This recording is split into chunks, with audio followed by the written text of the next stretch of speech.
Lord, thank you, Daddy. Thank you, Daddy. Thank you, Lord. Thank you, Jesus. Thank you, Jesus. இன்றைய தினத்தில் ஒரு விசேஷித்த நாள். So women எல்லாம் அழகா வந்திருக்கீங்க.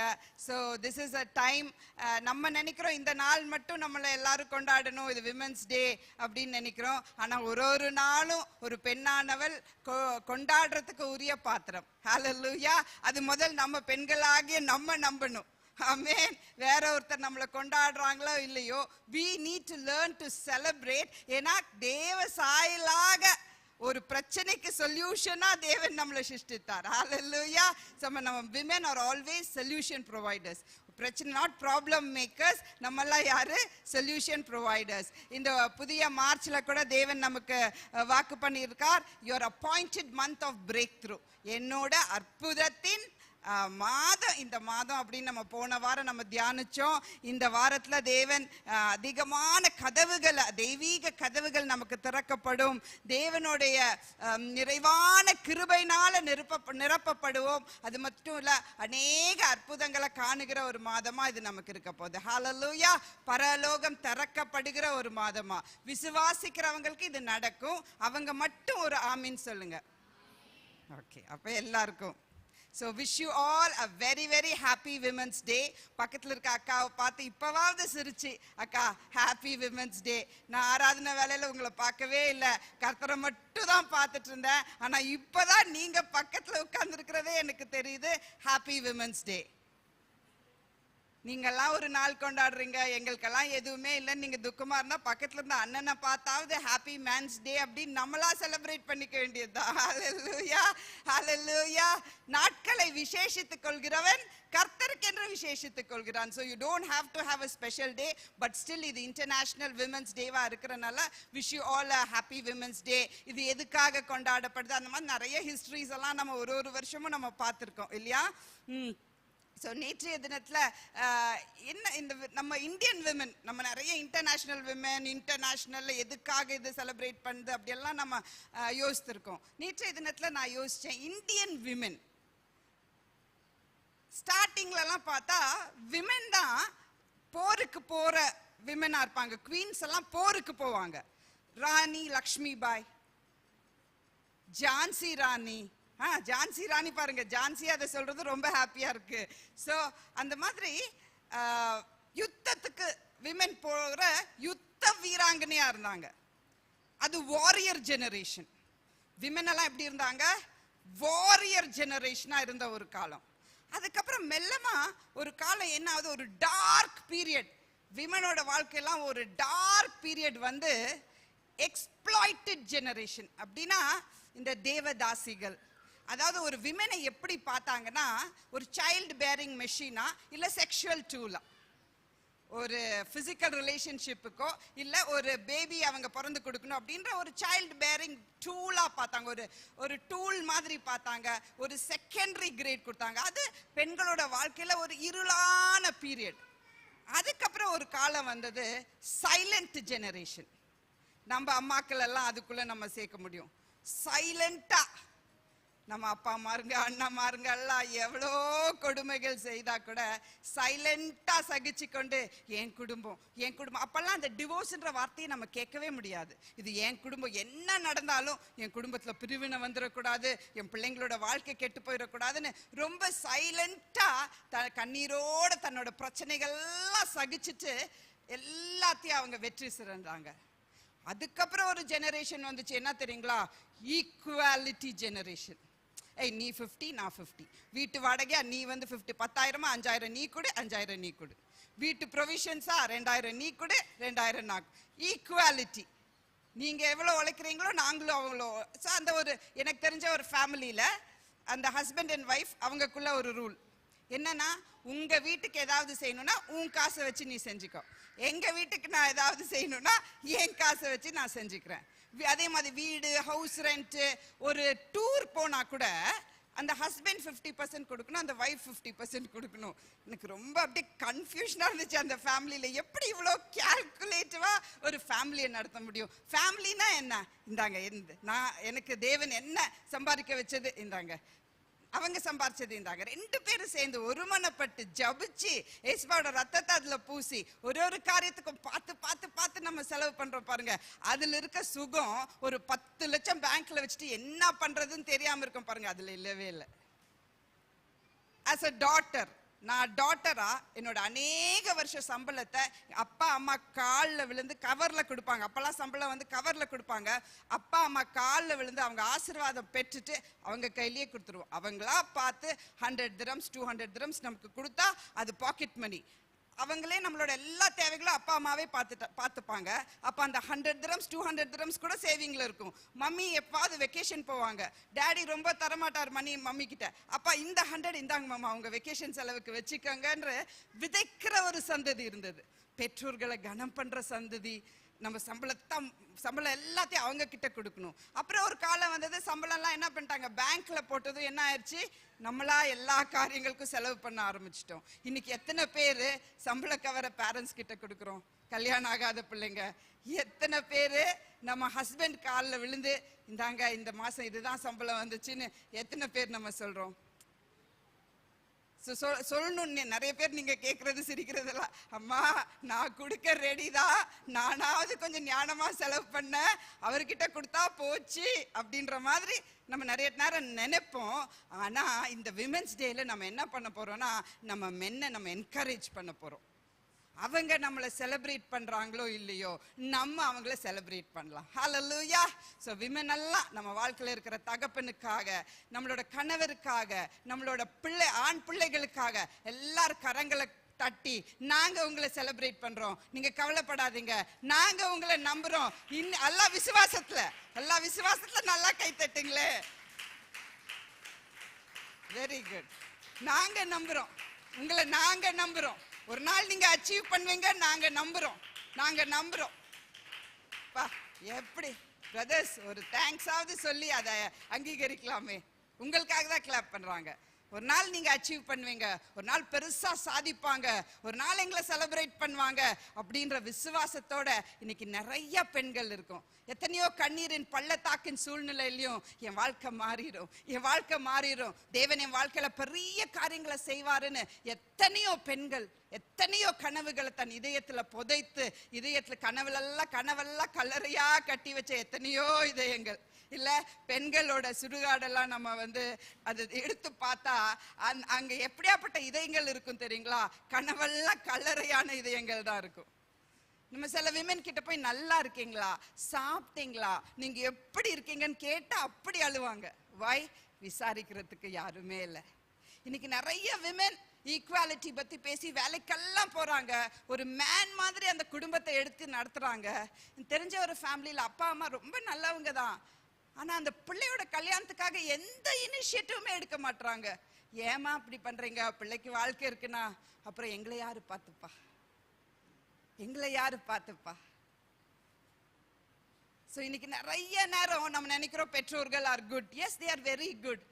ஆனா அந்தந்த காலத்துல அந்த பிள்ளைங்களுக்கு திருமணம் செய்து வைக்கிறது நம்மளோட கடமை இல்லையா? அந்த பிள்ளை நமக்கே உழைக்கணும்ன்றது என்ன நீட். சோ இன்னைக்கு வித்தியாசமான சூழ்நிலையில நம்ம ஒருத்தரும் வித்தியாசமான சூழ்நிலைகள்ல இருக்கும். இப்ப என்னோட அனுபவத்தை வச்சு சில காரியங்கள் சொல்ல முடியும். சில நேரங்கள்ல உங்களுக்கு இருக்கிற அனுபவத்தோட ஒரு துளி கூட நான் பார்த்திருக்க மாட்டேன். எனக்கு இருக்கிற அனுபவத்துல அதனால ஒரு சைடை வச்சு நம்ம எல்லாத்தையும் ஜட்ஜே பண்ணிட முடியாது. ஒருத்தருக்கும் ஒரு கண்ணீரின் பள்ளத்தாக்கு இல்லையா? இன்றைய தினத்துல தேவன் அந்த கல்லறைகள் எல்லாம் தேவன் ஒரு நந்தவனமா மாற்றும்படியா ஒரு ஜெபத்தோட கூட தேவன் என்ன எப்படி பாக்குறாருன்ற அந்த சிந்தை எனக்கு வந்துருச்சுன்னா, என்னை சுத்தி இருக்கிற என் குடும்பம், என் கணவர், என் பிள்ளைங்க, என்னோட பெற்றோர்கள் யாரு வேணாலும் என்னை எப்படி வேணாலும் பார்க்கட்டும், ஆனா வேதத்துல ஆதியாகமத்திலிருந்து வெளிப்படுத்துதல் வரைக்கும் தேவன் நம்மளை என்ன பண்றாரு, கொண்டாடிட்டே இருக்காரு. The Bible celebrates women. நான் ஒன்னு சொல்லிட்டா, history records man. சரித்திரம் எல்லாம் பார்த்தா நிறைய மென்னோட அச்சீவ்மெண்ட்ஸ் தான் எழுதி இருக்கும். But heaven celebrates women. I don't know if men, என்ன சேடா நீங்க பாக்குறீங்க, ஹிஸ்டரியில உங்க பேரெல்லாம் பெருசா எழுதப்பட்டிருக்கு, ஆனா heaven celebrates women. பக்கத்துல சொல்லுங்களே, history records man, but heaven celebrates women. நீங்க எவ்வளோ கண்ணீரின் பள்ளத்தாக்குல இருந்தாலும் நம்மளை சுற்றி இருக்கவங்க நம்மளை கொண்டாட மாட்டாங்க.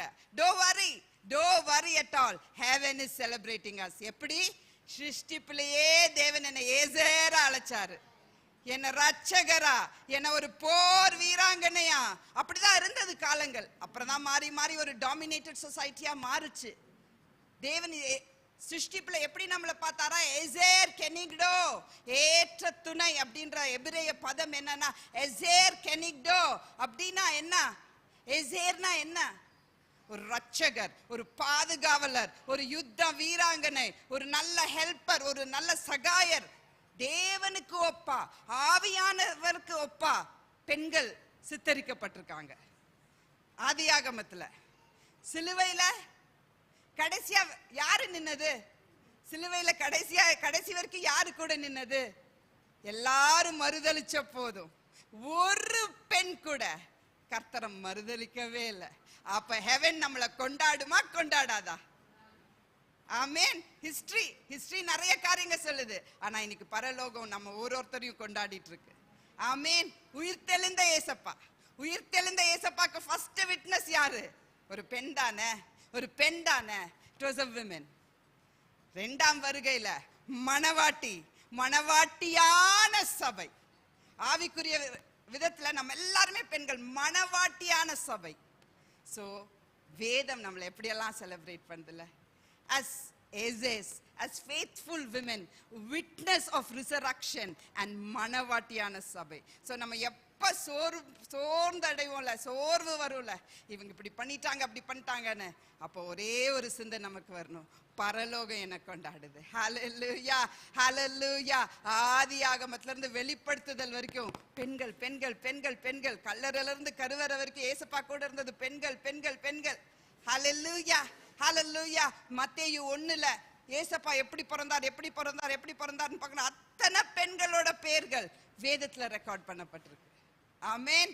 சோ டெல், பக்கத்துல இருக்க அக்கா கிட்ட, நான் சாதாரணன்னு மட்டும் நினைச்சுக்காதீங்க அக்கா. அப்படியெல்லாம், அப்படின்னா லைக் என்ன சாதாரணமா நினைச்சு அப்படி இல்ல.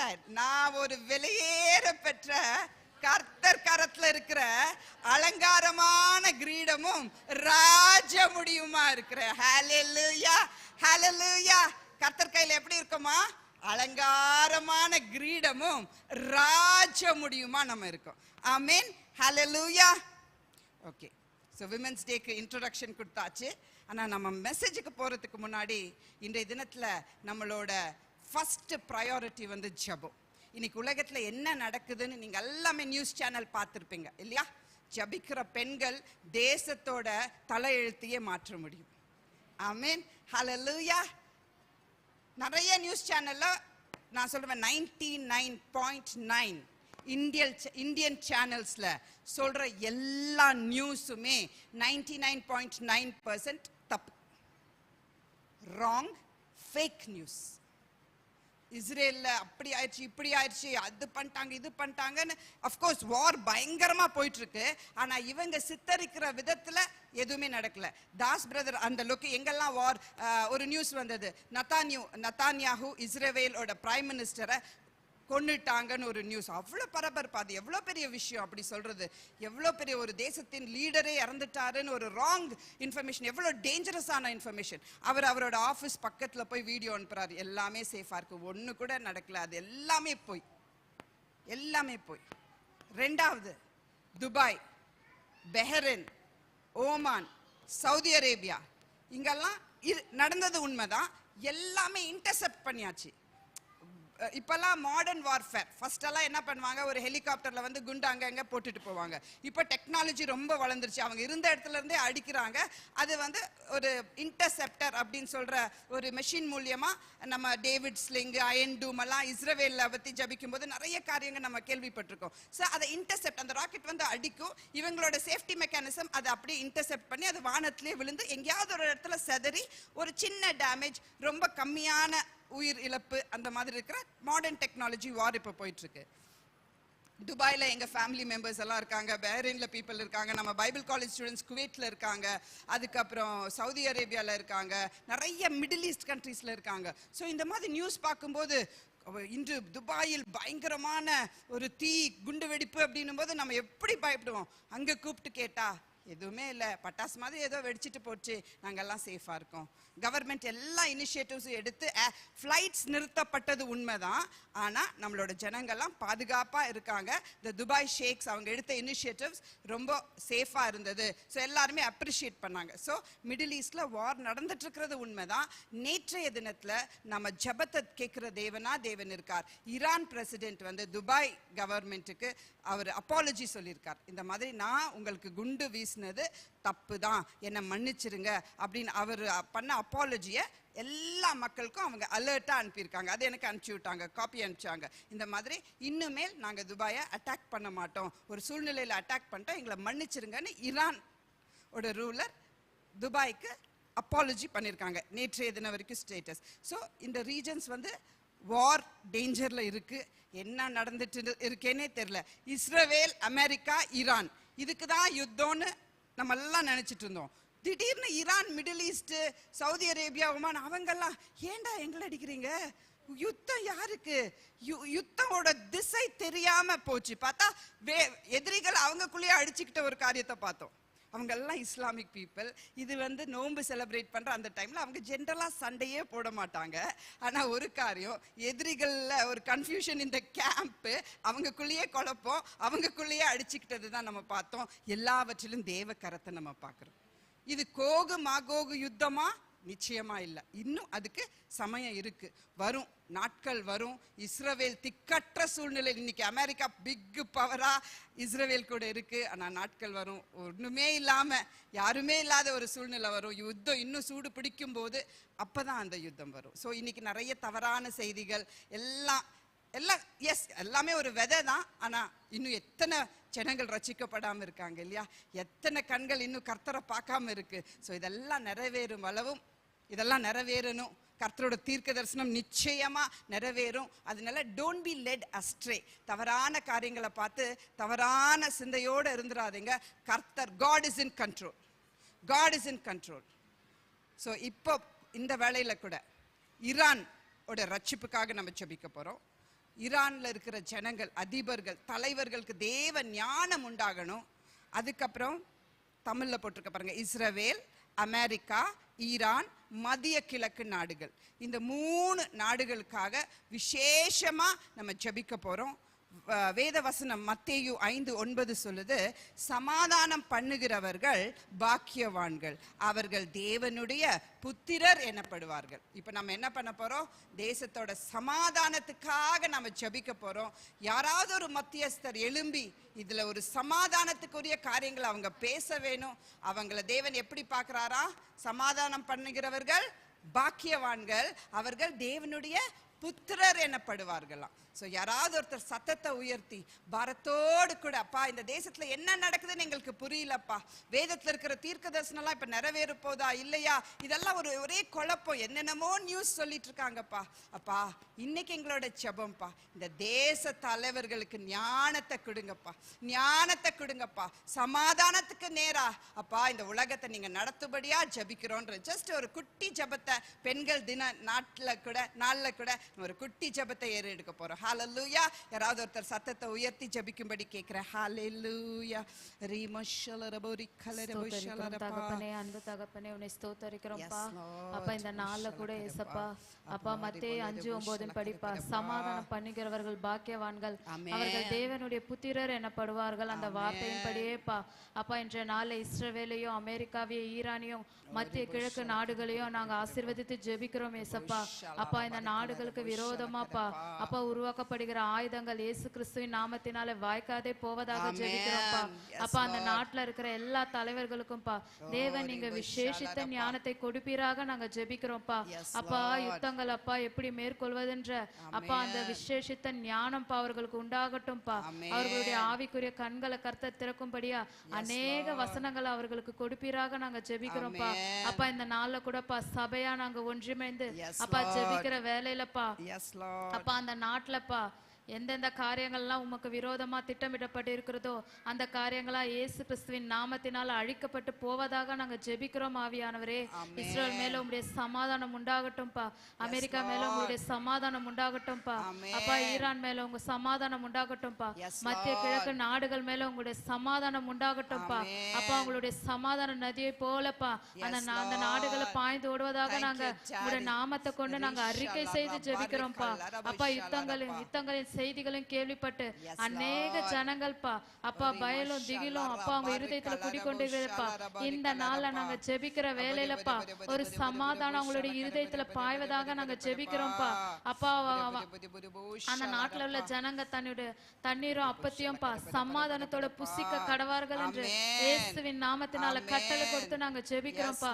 சபையார நாங்க இணைந்துப்பா இஸ்ரவேலுக்கு நேராப்பா எங்க கைகளை உயர்த்தி நாங்க ஆசீர்வாதம் கொடுக்கிறோம்ப்பா. அப்பா இஸ்ரவேல் செழித்திருப்பதாக சுகித்திருப்பதாக எல்லா வளமும் பெற்று இயேசுவின் நாமத்தினாலப்பா அப்பா உயர்ந்திருப்பதாக ஜெபிக்கிறோம்ப்பா. ஈரான் நாட்டின் மேல உங்க ஆசீர்வாதம் அப்பா மழை போல வர்ஷிக்க பண்ணுவீராக நாங்க ஜெபிக்கிறோம்ப்பா. அமெரிக்கா மேலப்பா உங்களுடைய பாதுகாப்பு உங்களுடைய திட்டங்களோ உங்களுடைய சித்தங்களோ அந்த அமெரிக்கருடைய அதிபருக்கு நீங்க தெரியப்படுத்துவீராக நாங்க ஜெபிக்கிறோம்ப்பா. அப்பா அமெரிக்க அதிபர்களையும் அந்த அரசியல் தலைவர்களையும் உங்களுடைய ஆணிப்பாய்ந்த கரங்களுக்குள்ள ஒப்பு கொடுக்கிறோம்ப்பா. உங்களுடைய ரத்த கோட்டைக்குள்ள மறைத்து ஜெபிக்கிறோம்ப்பா. அப்பா இந்த நாடுகள் 4 மூலைகளிலும்பா உம்முடைய தூதர்களுக்கு கட்டளையிட்டு கொடு ஜெபிக்கிறோம் ஆவியானவரே. பாதுகாப்பும் சமாதானமும் ரட்சிப்பும் இயேசுவின் நாமத்தினால உண்டாவதாக நாங்க ஜெபிக்கிறோம்ப்பா. அப்பா இஸ்ரவேல் அப்பா விசேஷமா நாங்க சபையார இணைந்து ஜெபிக்கிறோம்ப்பா. சமாதான நதியை போல பெருகி ஓடுவதாக நாங்க இயேசுவின் நாமத்தினால கட்டளை கொடுத்து ஜெபிக்கிறோம்ப்பா. சங்கீதம் 91 103 நாங்க மறைத்து ஜெபிக்கிறோம்ப்பா. அப்பா ஸ்தோத்தரிக்கிறோம் ராஜா. அப்பா நாடுகளை உங்க கரங்களை ஒப்பு கொடுக்கிறோம். தேசங்களை உங்க கரங்களை ஒப்பு கொடுக்கிறோம்ப்பா. உம்முடைய திட்டம் மாத்திரமே வெளிப்படட்டும். உம்முடைய சித்தம் மாத்திரமே வெளிப்படட்டும் ஆவியானவரே. அப்பா அந்த நாடுகளுக்கு விரோதமாப்பா அப்பா பேசப்படுகிற ஒவ்வொரு வார்த்தையை கூட கர்த்தர் நீங்க அறிகிறீங்களே ஆண்டவரே. ஒவ்வொரு திட்டங்களையும் நீங்க அறிவீங்களே ஆண்டவரே. அப்பா அவர்களை தகர்த்து போடும் விதமாக தேவன் ஒரு விசேஷித்த ஞானத்தை கர்த்தர் அந்த நாட்டினுடைய அரசியல் தலைவர்களுக்கு கொடுப்பீராக நாங்க ஜெபிக்கிறோம்ப்பா. உங்களுடைய ரத்த கோட்டைக்குள்ள மறைத்து ஜெபிக்கிறோம். நாடுகளை ஆசீர்வதிங்க, தேசங்களை ஆசீர்வதிங்கப்பா. இயேசு கிறிஸ்துவின் விலையேற பெற்ற நாமத்துல ஜெபிக்கிறோம் துதிக்கிறோம் நல்ல பிதாவே. ஆமென் ஆமென். ஹல்லேலூயா. நம் ஜெபங்களை தேவன் கேட்டிருக்கார். நிச்சயமா நம்ம வரப்போற நாட்கள்ல ஒரு பெரிய மாற்றத்தை நம்ம காண போறோம். இப்போட கணிப்பு இன்னும் 3 வாரம் இந்த யுத்தம் போகும்னு அவங்க கணிச்சிருக்காங்க. ஆனா தேவனுடைய கரம் வந்தா அந்த யுத்தம் இன்னைக்கே கூட நிற்கலாம். ஹல்லேலூயா. அந்த ஜனங்கள்லாம் பாவம் பயத்துல சாப்பிடாம வெடிச்சிருமோ இல்லைன்னு சொன்னாலும் ஜனங்களுக்கு ஒரு பயம் இருக்கும்ல. ஒரு வேற தேசத்துல இருக்கிற நம்மளோட இந்திய ஜனங்கள் ரொம்ப பயத்துல இருக்காங்க, திகில்ல இருக்காங்க. தேவனே எல்லாரையும் சமாதானத்தினால நிரப்பணும். ஹல்லேலூயா ஹல்லேலூயா. ஓகே, ஸோ பெண்கள்ல ஃபர்ஸ்ட் ஜெனரேஷன் எப்படி இருந்தாங்களாம்? வாரியர் ஜெனரேஷனா இருந்தாங்களாம். Second exploited generation. 3வது சைலண்ட் ஜெனரேஷன். சைலண்டா எல்லாம் சகிச்சு கொண்டு இருந்தாங்களாம். 4வது ஒரு ஜெனரேஷன் என்னது? Machine generation. என்னது? சாப்பாடெல்லாம் இப்போ வீட்டில் செய்கிறது இல்லை. நிறைய பேர் எல்லாத்துக்கும் என்ன வந்துருச்சு? சாப்பாடு செய்கிறதுக்கே மெஷின் வந்துருச்சு, ரோபோலாம் வந்தாச்சு. ஸ்விக்கி ஜொமேட்டோலாம் இப்போ சீக்கிரம் போயிடும்னு நினைக்கிறேன். இப்போல்லாம் சில வீடுகளில் என்னம்மா சமைச்சிருக்கீங்களா அப்படின்னு யாராவது கேட்டால் ஸ்விக்கியில் ஆர்டர் பண்ணிருங்க, நீங்களும் சாப்பிட்ருங்க, எனக்கும் ஆர்டர் பண்ணி வச்சிருங்க அப்படி. இன்னைக்கு நிறைய வீடுகளில் நிறைய ஒர்க்கிங் விமன் எல்லாம் சமைக்கிறதுக்கு நேரம் இல்லை. நிறைய சமையலுக்கு மெஷின் வந்துருச்சு. இப்போ மேட்ஸ் எல்லாம் இல்லை, வேலை செய்யறதுக்கு வேலைக்காரிகள் எல்லாம் இல்லை, வேலை செய்யறதுக்கு ரோபோ. நிறைய வீடுகளில் அவங்களா ஒரு ரோபோ. அலெக்சா ப்ளீஸ் ஸ்விட்ச் on the light, Alexa please mop the floor, Alexa please make biryani அப்படின்னா மெஷினே எல்லா காரியங்களும் செய்துட்டு இருக்க ஒரு மெஷின் காலத்தில். ஓ அப்படியா, நம்ம ஒன்று வாங்கலாமான்னு ஐடியாலாம் நம்ம வைக்கக்கூடாது. ஹல்லேலூயா. நம்ம குடும்பத்துக்கு நம்ம பார்த்து செய்து போஷிக்கிறது. இது சைலண்ட் ஜெனரேஷனா இல்லை ஈக்குவல் ஜெனரேஷனான்னு தெரியல, மிக்ஸ்டு ஜெனரேஷன். ஏன்னா நம்ம பேரண்ட்ஸையும் பார்த்துருக்கோம், ஒரு மாடர்ன் வேர்ல்டையும் பார்த்துருக்கோம். ஸோ ஒரு மிக்ஸ்டு கல்ச்சர்ல ஒரு பிள்ளைங்க ஒரு சந்ததி உருவாயிட்டு இருக்கு. ஹல்லேலூயா ஹல்லேலூயா. ஸோ எப்படி இருந்தாலும் தேவன் நம்மள ஏசேரா பார்க்கிறார். ஹல்லேலூயா. விசுவாசம் உள்ள பெண்களா பார்க்கிறார், ஜபிக்கிற பெண்களா பார்க்கிறார். இந்த தேசத்துல சகாப்த படைக்கிற பெண்களா நம்மளை பார்க்கிறார். இந்த தேசத்தோட தலையெழுத்தையே மாற்றுகிற பெண்களா தேவன் நம்மளை பார்க்கிறார். ஆமென். ஹல்லேலூயா. நம்ம ஹிஸ்டரியில பார்க்கிறோம், நிறைய பேர் சகாப்தம் படிச்சிருக்காங்க இல்லையா? People have created history. ஆனா அந்த history behind every glory there is a story. பக்கத்துல இருக்க அக்காட்ட சொல்லுங்க, behind every glory there is a story. ஒரு மகிமையான காரியத்துக்கு பின்னாடி நிச்சயமா ஒரு கதை இருக்கும், அவங்களோட சுபாவம் இருக்கும், அவங்களோட அணுகுமுறை இருக்கும்.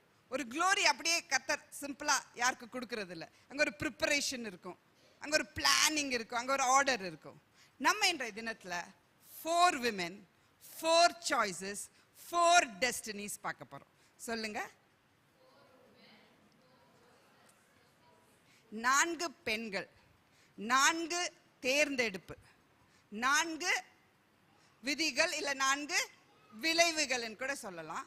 ஒரே புத்தகத்துல இருந்து. எந்த புத்தகம் அது? 4 பெண்கள், 4 choices 4 choices 4 தேர்வு செய்யறாங்களே. இப்ப சில பேர் அவங்க லைஃப் பார்ட்னரை சூஸ் பண்ணிடுறாங்க, அதுக்கப்புறம் ரொம்ப ஃபீல் பண்ணி அழுகுறாங்க, ஐயோ ஏன்பா இந்த அம்மாவை நம்ம சூஸ் பண்ணோம், இல்ல ஐயா ஏன் தான் இந்த ஐயாவை சூஸ் பண்ணோன்னு நிறைய விமன் ஃபீலிங்ஸ்லயே பாதி நாள் போயிருது இல்லையா? ஸோ ஓகே, சிரிக்கிறவங்கலாம் என்ன சொல்ல வரீங்கன்னு எனக்கு தெரியல. ஓகே, ஸோ 4 பெண்கள், 4 விளைவுகள், 4 தேர்வுகள், 4 விளைவுகள், அப்படி வச்சுக்கலாம் சிம்பிளா. Which book? ஜட்ஜஸ்.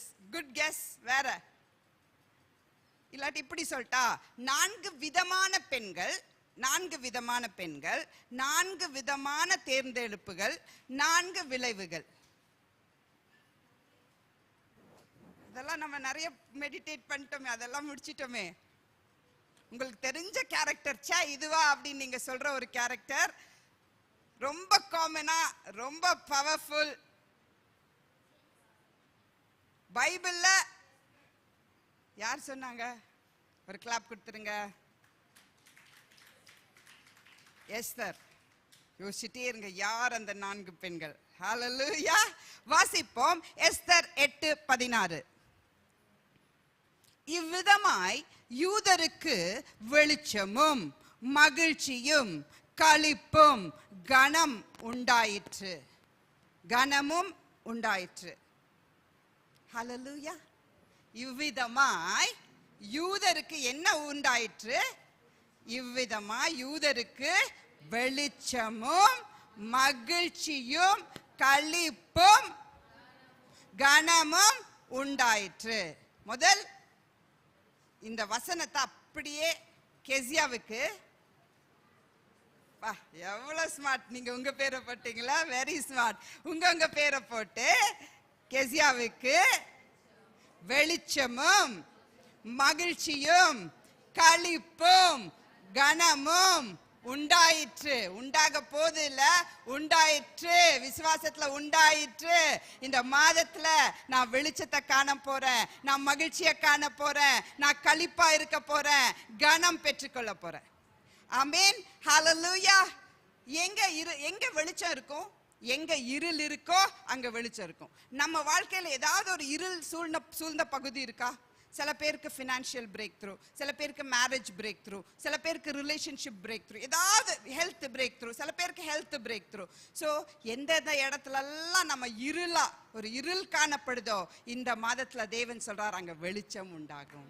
ஆமென். ஹல்லேலூயா. சொல்லுங்களேப்பா, இந்த இடத்துல என் வாழ்க்கையில இருள் இருக்குப்பா, என்னோட ரிலேஷன்ஷிப்ல ஒரு இருள் இருக்குப்பா, அப்பா என்னோட பினான்சஸ்ல ஒரு இருள் இருக்குப்பா, மரண இருளின் பள்ளத்தாக்குல நான் நடந்துட்டு இருக்கேன்ப்பா, அப்பா அங்க ஒரு வெளிச்சம் உண்டாவதாகன்னு நம்ம தீர்க்க தரிசனம் சொல்லும் போது நிச்சயமா நம்ம வாழ்க்கையில அது அப்படியே நிறைவேறும். ஆமென். ஹல்லேலூயா.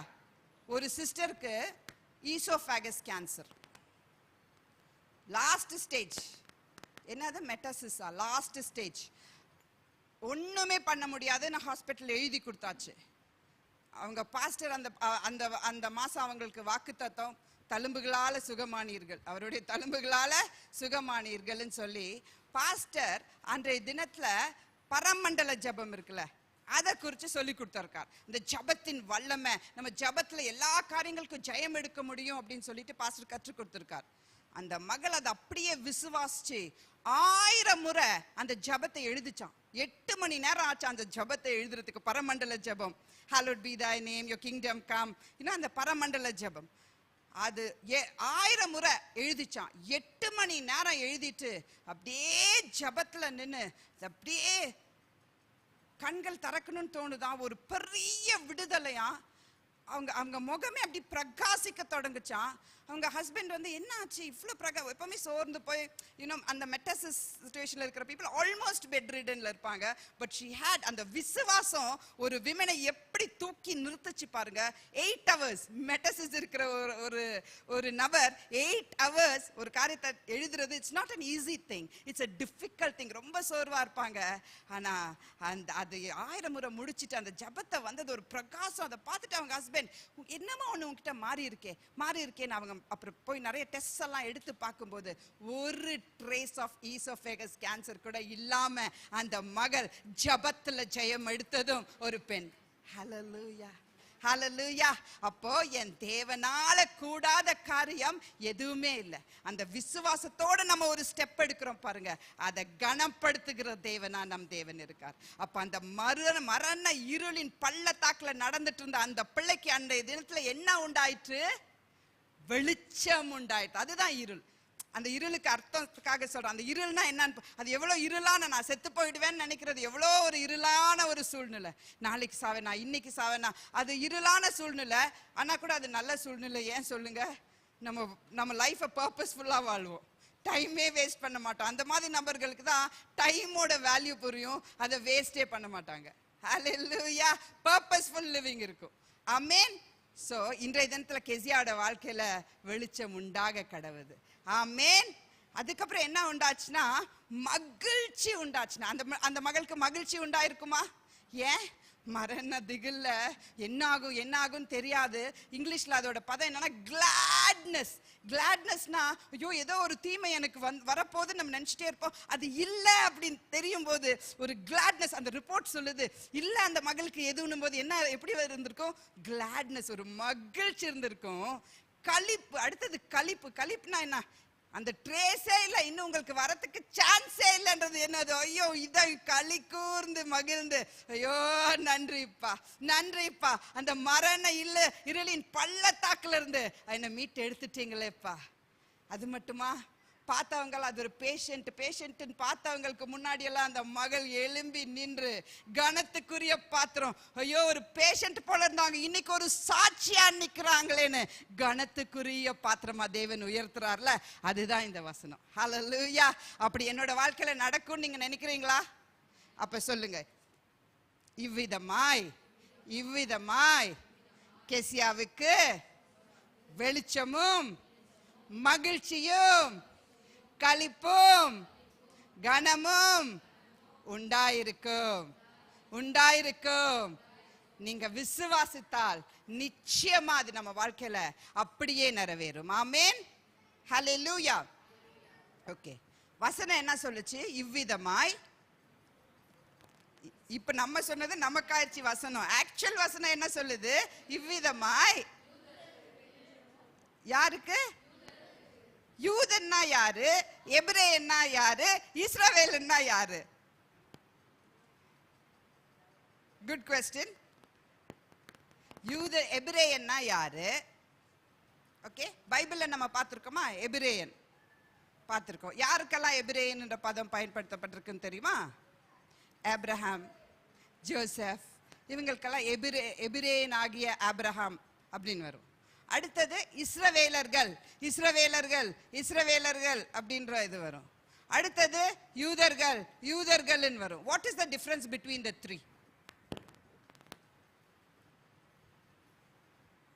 ஏன்னா இந்த வசனம் எதுல ஆரம்பிக்குது? யூதர்கள். ஓகே, ஈஸியா உங்களுக்கு புரியும்படியா ஒரு கதை சொல்றேன், நீங்க அதை நல்லா கவனிச்சு கேட்கும்படி ரிக்வெஸ்ட் பண்ணிக்கிறேன். ஓகே,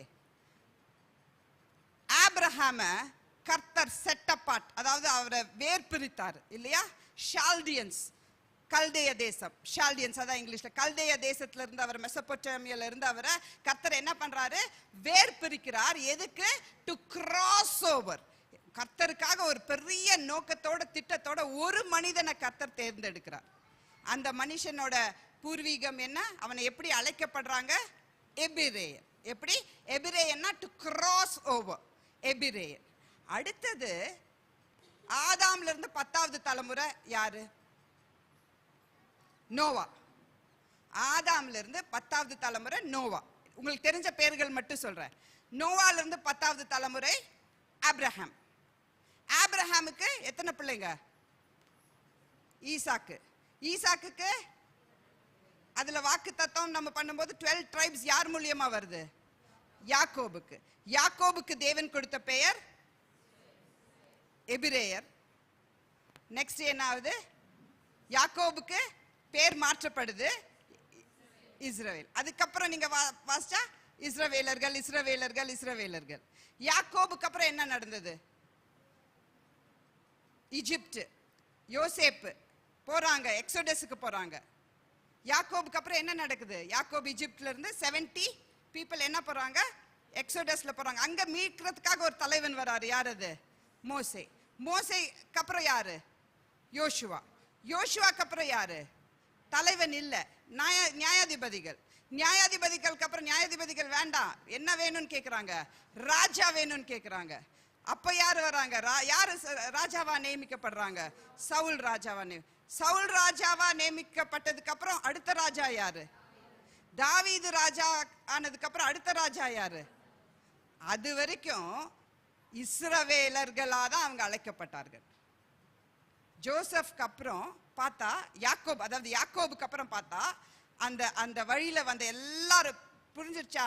ஆபிரகாம், நோவா, இப்ப ஃபுல்லா நம்ம எங்க வந்திருக்கோம்? இப்போ சாலமன் வரைக்கும் வந்திருக்கோம். ஆபிரகாம் ஹீப்ரு, யாக்கோபுக்கு அப்புறம் வந்த எல்லா சந்ததியும் இஸ்ரவேலர்களா அழைக்கப்பட்டாங்க. அப்புறம் என்ன நடந்தது?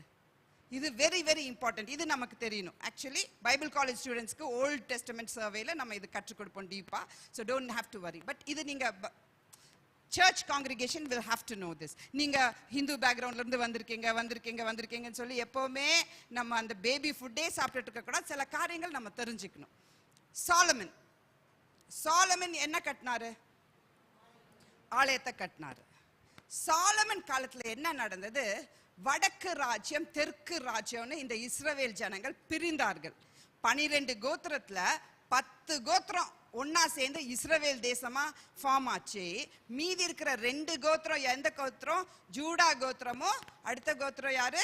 பெஞ்சமின் கோத்திரமும் ஒன்னா சேர்ந்து இவங்க ஒரு குரூப்பா ஃபார்ம் ஆயிட்டாங்க. இப்ப 2 வடக்கு தெற்கு 2 தேசங்கள். ஐசாயாவும் எரேமியாவும் தீர்க்க தரிசனம் சொல்லிட்டே இருக்காங்க.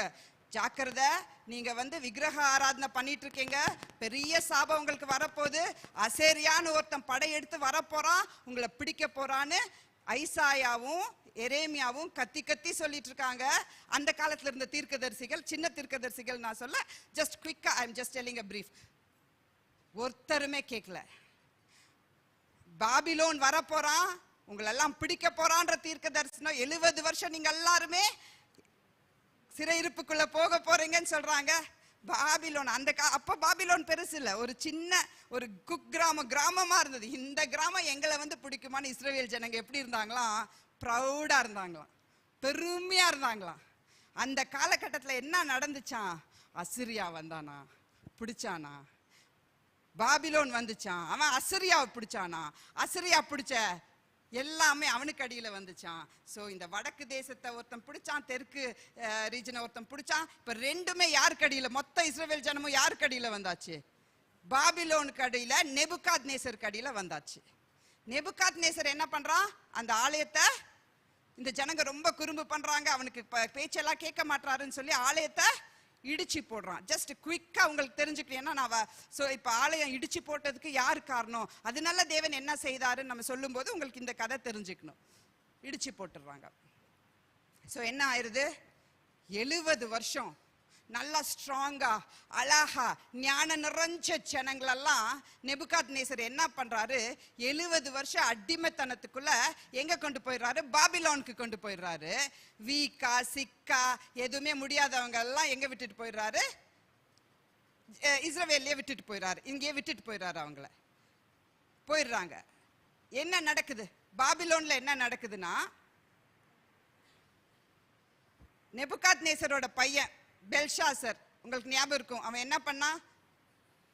மெனே அது சொன்னாலே ஞாபகம். அவன் என்ன பண்ணா, ஆலயத்துல இருக்கிற பாத்திரங்கள்ல மதுபானம் அரிஞ்சு அவனுக்கு எதிராக ஒரு கையெழுத்து அவன் மாண்டு போனான். நம்ம பார்க்கிறோம். நேபுகாத்நேசர், பெல்ஷாசர், ஞாபகம் வச்சுக்கோங்க அந்த 2 பேர்கள் மட்டும். அதுக்கப்புறம் என்ன ஆச்சுன்னா, மீடியா பெர்சியா தேசம் என்ன பண்ணுச்சுன்னா நேபுகாத்நேசரை வின் பண்ணிருச்சு. கோரேஸ், அப்பதான் யாரு வராங்க? கோரேஸ்.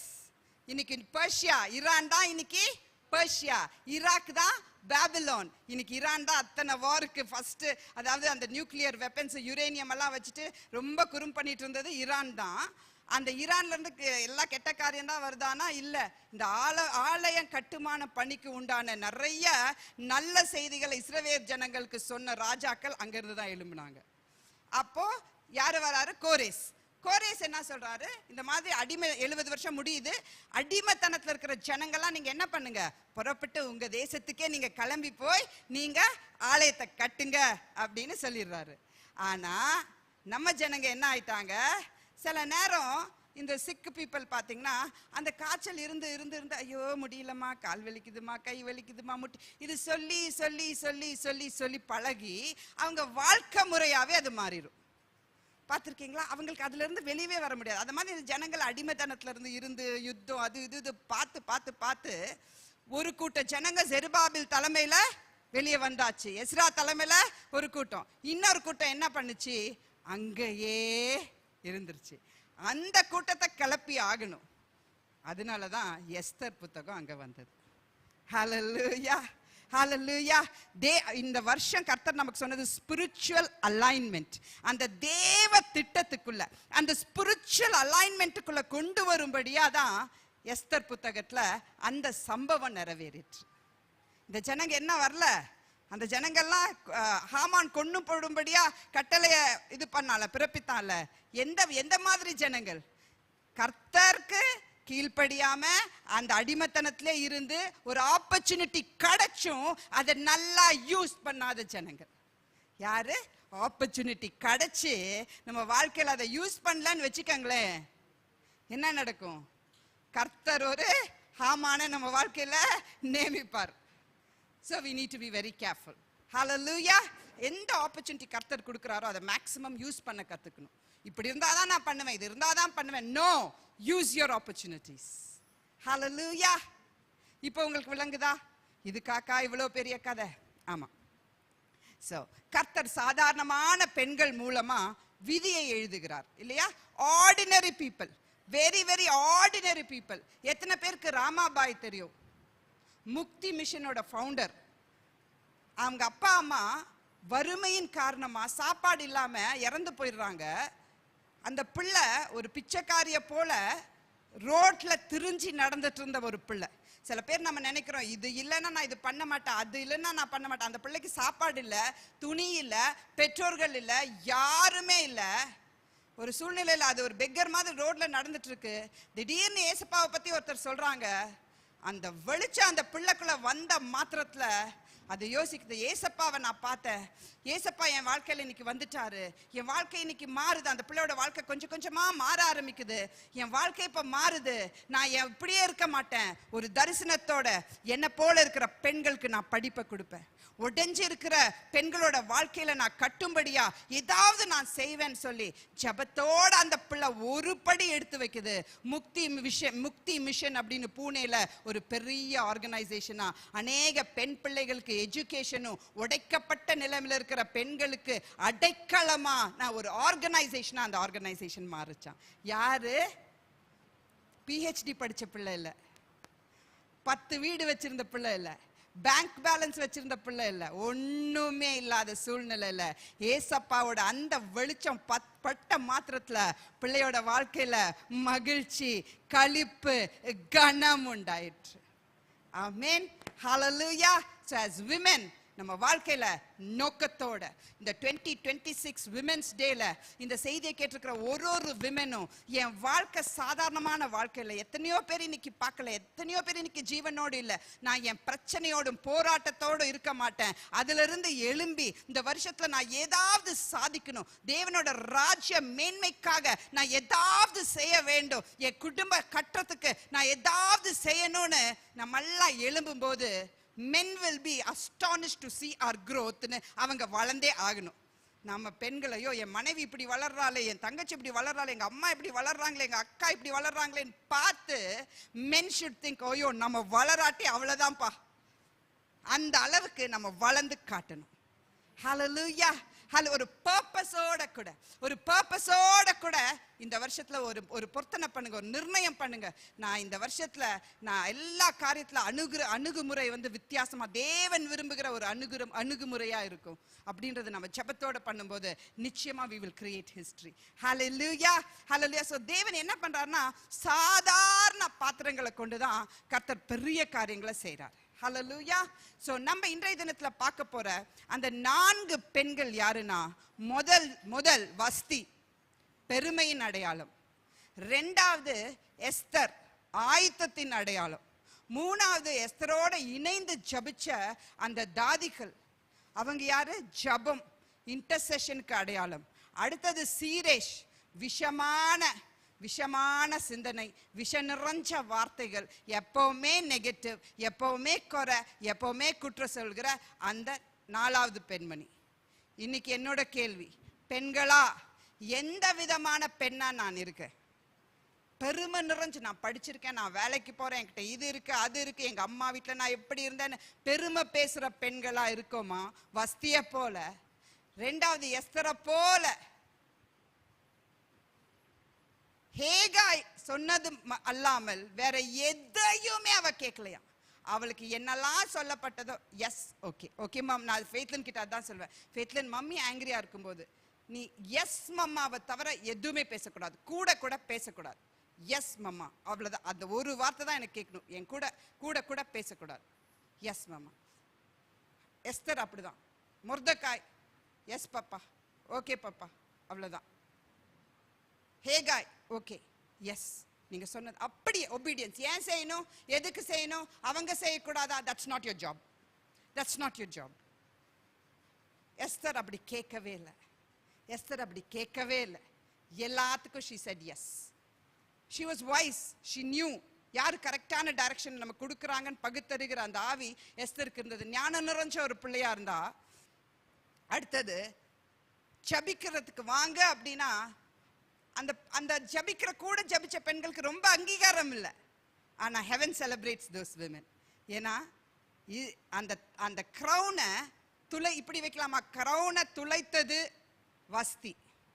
Okay, I will come to that. அந்த கிரீடத்தை துளைத்தது வஸ்தி, பெற்றுக்கொண்டது எஸ்தர், காத்து கொண்டது அந்த ஜபிக்கிற பெண்கள், போட்டு மிதித்தது சீரேஷ். சீரேஷ் யாரு? ஹாமானோட மனைவி. சீரேஷ் அது யாரு?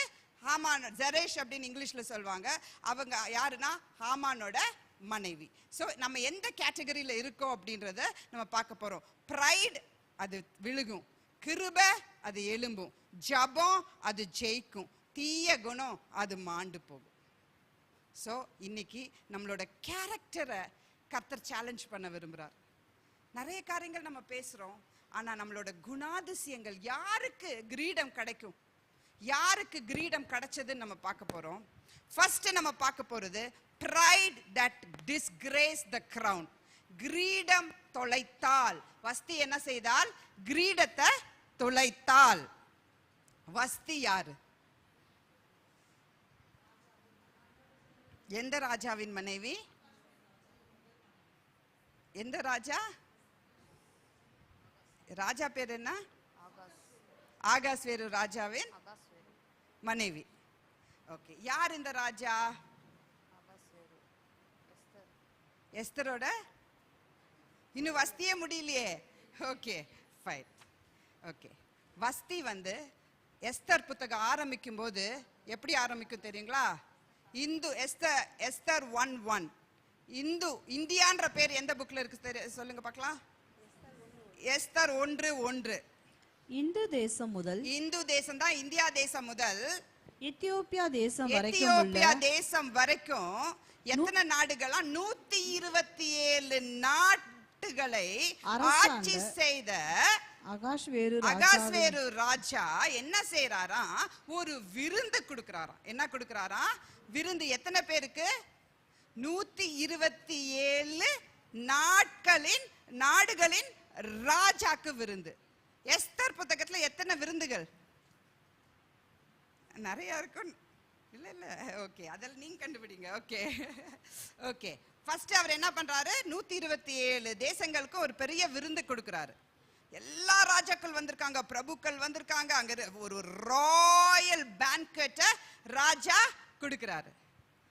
அப்ப ராஜாக்கு திடீர்னு ஒரு யோசனை. சின்னதா கதை முடிச்சிடறேன், ஏன்னா நம்ம கடைசி பூரிம் வரைக்கும் போகணும், கொண்டாட்டம் வரைக்கும் போகணும். ஓகேவா? சோ என்ன நடக்குது? ராஜா என்ன பண்றாரு?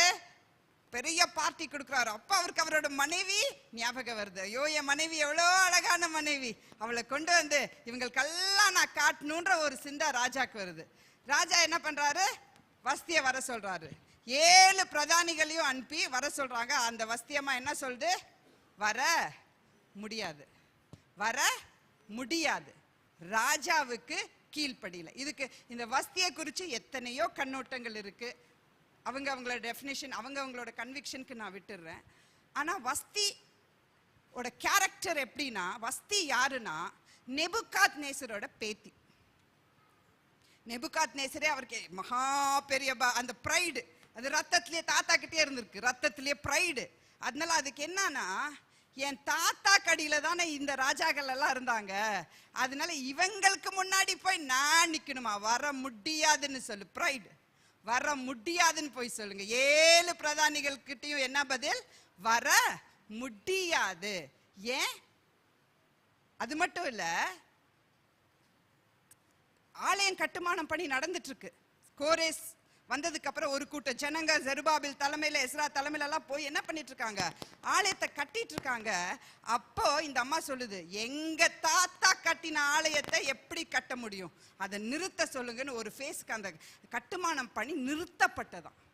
ஸோ தேவ திட்டத்துக்கு விரோதமா வந்தா வஸ்தி. அது மட்டும் இல்ல, அவகிட்ட இருந்த இன்னொரு குணம் என்னன்னா ப்ரைடு, அந்த பெருமை இருந்தனால அவ என்ன பண்ணா? தன்னோட கிரீடத்தை தொலைச்சு போட்டா. ஸோ இன்னைக்கு வஸ்தி இருக்கட்டும், நம்ம வாழ்க்கையை நம்ம எடுத்துப்போம். ஏதாவது ஒரு ஏரியால என் வாழ்க்கையில பெருமை இருக்கா? பெருமை இருக்கா? பெருமை இருக்கா இல்லையான்னு எப்படி நமக்கு தெரியும்? பார்த்துக்கலாம் விடு. எத்தனை பேர் அந்த வார்த்தை சொல்றாங்களோ, பார்த்துக்கலாம் விடு. பெருமை பார்த்துக்கலாம் விடு. என்ன பார்த்துக்குவீங்க? கர்த்தர் பார்த்து காட்டி ஒண்ணுமே நடக்காதே நம்ம வாழ்க்கையில. எந்த ஒரு நல்ல காரியம் எங்க இருந்து வரும்? பரத்துல இருந்து தானே வரணும். என் அப்பா இருக்காரு, என் அப்பா பார்த்துக்குவாரு, என்ன வந்தாலும் விடு, நான் பார்த்துக்கிறேன், என்னால முடியும். இன்னும் நான், பெருமைன்றது நான் நான் நான் நான் நம் சுயத்தை சார்ந்திருக்கல. நான் எவ்வளவு படிச்சிருக்கேன் தெரியுமா? எங்க அப்பா அம்மா வீட்டுல நான் எப்படி இருந்தா தெரியுமா? அவங்க அப்பா அம்மா வீட்டுக்கு போய் பார்த்தாதான் தெரியும் எப்படி இருந்தாங்க. அவங்க எந்த எப்படி சொல்றாங்கன்னு நமக்கு தெரியல. இன்னைக்கு நிச்சயமா அப்படி சொல்லி அப்பா அம்மா வீட்டிலேயே இருக்கிற எத்தனையோ பெண்கள் தன்னோட வாழ்க்கையை தொலைத்து பெருமையோட நிறைய வாயாடி நிறைய வாய் பேசிட்டு அப்பா அம்மா வீட்டிலேயே இருக்கிற பெண்களும் இருக்காங்க. கணவன் எவ்வளோ கொடுமை செஞ்சும் எவ்வளோ காரியங்கள் செஞ்சும் அமைதியா கர்த்தர் ஒரு நாள் மாற்றுவாருன்ற நம்பிக்கையில இருக்கிற பெண்களும் இருக்காங்க. ஹல்லேலூயா. ஸோ வஸ்தி அந்த மாதிரி. என் தாத்தா அப்படி பண்ணார், இப்படி பண்ணார், இப்படி பண்ணாரு. ஒரு பேட் எக்ஸாம்பிளா வஸ்தி இருந்தா. ஸோ இன்றைய தினத்துல அந்த ப்ரைட், ஒருவேளை என் வாழ்க்கையில ப்ரைடு இருந்துச்சுன்னா தேவன் அந்த ப்ரைடை எடுத்து போட விரும்புறார். வாசிக்கலாம் நீதிமொழிகள் 16:18. அழிவுக்கு முன்னானது அகந்தை. அழிவுக்கு நம்ம அழிய போறோம்னா முன்னாடி என்ன வரும் தெரியுமா? என்னை பத்தி தெரியுமா உனக்கு? நான் என்ன பண்ணுவேன் தெரியுமா? நான் எவ்வளவு படிச்சிருக்கேன் தெரியுமா? நான் எவ்வளவு அழகு தெரியுமா? நான் PhD எல்லாம் முடிச்சிருக்கேன், எத்தனை PhD முடிச்சிருக்கேன் தெரியும். அகந்த வந்தாலே அழிய போறன்றது உறுதி. நெக்ஸ்ட், விழுதலுக்கு முன்னானது மனமேட்டிமை. விழுதலுக்கு முன்னாடி மனமேட்டிமை. இந்த ப்ரைடு இருக்கிற பீப்புள் எல்லா வேலையும் செய்யவே மாட்டாங்க. இதெல்லாம் என்னால செய்ய முடியாது, இப்படியெல்லாம் என்ன. ஒரு ப்ரைடு. ஒரு பிரதர் சொன்னார், நான் இதெல்லாம் செய்ய மாட்டேன்னு சொல்லிட்டே இருந்தாரு. சரி, ஐயோ இவர் ரொம்ப படிச்சிருப்பார் போல, அதனால தான் இதெல்லாம் செய்ய மாட்டேன்னு சொல்றாருன்னு கேட்டா, என்ன பிரதர் IAS மாதிரி ஏதாவது படிச்சிருக்கீங்களா? இல்ல IFSஆ, FR? இல்ல டிப்ளமா கூட ஒழுங்கா முடிக்கல. நல்லா படிச்ச பிள்ளைங்களை பார்த்தா ஒரு பண்பு இருக்கும். அவங்க நிறைய காரியங்களை கற்றுக்கிட்டனால எந்த காரியத்தை செய்யறதுக்கு வேணாலும் ரெடியா இருப்பாங்க. ஆனா கொஞ்சம் நிறைய படிக்காத பிள்ளைங்க கிட்ட பார்த்தா ரொம்ப பெருமை இருக்கும். இது பண்ண மாட்டேன், அது பண்ண மாட்டேன், இது பண்ண மாட்டேன், இது வை? கர்த்தர் சொன்னா உனக்கு அது செய்யறதுல என்ன ப்ராப்ளம்? நான் துபாயில இருக்கும்போது நான் வேலை தேடி இருந்தேன். காலேஜ் முடிச்சுட்டு பேச்சுலர்ஸ் இன் இங்கிலீஷ் லிட்ரேச்சர் முடிச்சுட்டு நான் துபாய்க்கு போகிறேன். எனக்கு 20 years. அப்போது நான் வேலைக்கு போக வேண்டிய சூழ்நிலை. 2-3 கம்பெனிஸில் நான் ட்ரை பண்ணுறேன். அவங்கெல்லாம் வேலை இல்லைன்னு சொன்னாங்க. சரி, எங்கள் டேடி கிட்ட வந்து என்னென்னா டிசிப்ளின் இருக்கணும். ஒரு பேப்பரில் நான் எத்தனை கம்பெனிக்கு இன்டர்வியூ அப்ளை பண்ணேன்னு அவர் ஈவினிங் வந்ததும் நான் காட்டணும். 5 கம்பெனி இவ்வளோ இது பேசினேன், இதுதான் அவங்க நம்பர், நான் ரெஸ்பான்ஸ் இது அப்படின்றத எங்கள் டேடிக்கு நான் காட்டணும். ஸோ என்ன பண்ணுறது, 5 இன்டர்வியூ அட்டென்ட் பண்ணியும் வேகன்சி இல்லை ஆஃபீஸ் அட்மினிஸ்ட்ரேட்டருக்கு நான் ட்ரை பண்ணேன், வேகன்சி இல்லை அப்படின்னாங்க. சரின்னு சொல்லிட்டு அங்கே ஹோட்டலுக்கு வெயிட்ரஸ் தேவை அப்படின்னு போட்டுருந்துச்சு. சரி, வேலை தானே, என்ன வேலை செஞ்சா என்ன, ஐ மீன் லைக் மாரலி குட் ஜாபாக இருக்கணும், அவ்வளோதானே. ஸோ நான் அந்த கம்பெனிக்கு கூப்பிடுறேன், இந்த வெயிட்ரஸ் வேலைக்கு அப்ளை பண்ணுறதுக்கு நான் கால் பண்ணுறேன். இந்த மாதிரி நான் வெயிட்ரஸ் வேலைக்கு ஜாயின் பண்ண விரும்புகிறேன். சரிம்மா, சிவி அனுப்பிவிடு. சிவி அனுப்பிச்சேன். சிவி பார்த்துட்டு, நீ இவ்வளோ குவாலிஃபைடாக இருக்கு, கம்ப்யூட்டர் அது இதெல்லாம் முடிச்சு இவ்வளோ குவாலிஃபைடாக இருக்கியே, எங்கள் பொசிஷனுக்கு நீ ஓவர் குவாலிஃபைடாக இருக்க அப்படின்னாங்க. சார், நான் வேலை செய்யலைன்னா நீங்கள் என்னன்னு கேளுங்க. ஓவர் குவாலிஃபைடுன்னு எனக்கு ஜாப் கொடுக்காம இல்லை மேம், நாங்கள் வந்து இவ்வளோ படித்தவங்களுக்கு வேலை எங்களால் கொடுக்க முடியாதுன்னு சொல்லிட்டு அவங்க வேலையை எனக்கு கொடுக்கல. பட் த பாயிண்ட் இஸ், கர்த்தர் வந்து எந்த வேலைனாலும் என்ன, அதை நான் செய்வேன்ற இதயத்தை எனக்கு கொடுத்தார். ஆமேன். எங்கள் டேடி கிட்ட நான் சொன்னேன் இந்த மாதிரி வெயிட்ரஸ். அவர் சொன்னேன், ஏமா நீ எவ்வளோ குவாலிஃபைடாக இருக்க, நல்ல வேலை. இல்லை டேடி, எந்த வேலைனா என்ன, I want to support my family, என் குடும்பத்தை நான் பார்த்துக்க விரும்புகிறேன். நீங்களே எல்லா ப்ரெஷரும் எடுக்கிறீங்களே டேட், நான் ஏதாவது உனக்கு, நீங்கள் எங்களை படிக்க வச்சிருக்கீங்க, உங்களுக்கு நான் ஏதாவது கான்ட்ரிபியூட் பண்ணணும்னு விரும்புகிறேன், எந்த ஒர்க்னாலும் என்ன நான் அதை பண்ணுறேன். ஸோ இன்னைக்கு இருக்கிற ஜெனரேஷனுக்கு you need to have that, because அந்த வில்லிங்னஸ் இருந்தனால 69 கண்ட்ரீஸ்க்கு தேவன் என்னை ஒரு டீம் லீடராக எடுத்துட்டு போனார். ஹல்லேலூயா. அப்ப எங்க தாழ்மை இருக்கோ நம்ம கூட கர்த்தர் இருக்காரு. பெருமையா இருக்கிறவங்களுக்கு கர்த்தர் எதிர்த்து நிற்காரு. இது பண்ண மாட்டேன், அது பண்ண மாட்டேன், அப்பதான் பண்ணுவேன், இந்த கண்ட்ரில தான் பண்ணுவேன், அந்த நீ போவே மாட்டப்பா, இங்க நீ ப்ரூவ் பண்ணு. இஃப் யூ ப்ரூவ் ஹியர், இங்க அந்த தாழ்மை உனக்கு இருந்துட்டா தேவன் நிச்சயமா உன்னை தேசா நீ தேடி போக வேண்டாம், உன்னை அழைச்சி கூப்பிடுவாங்க.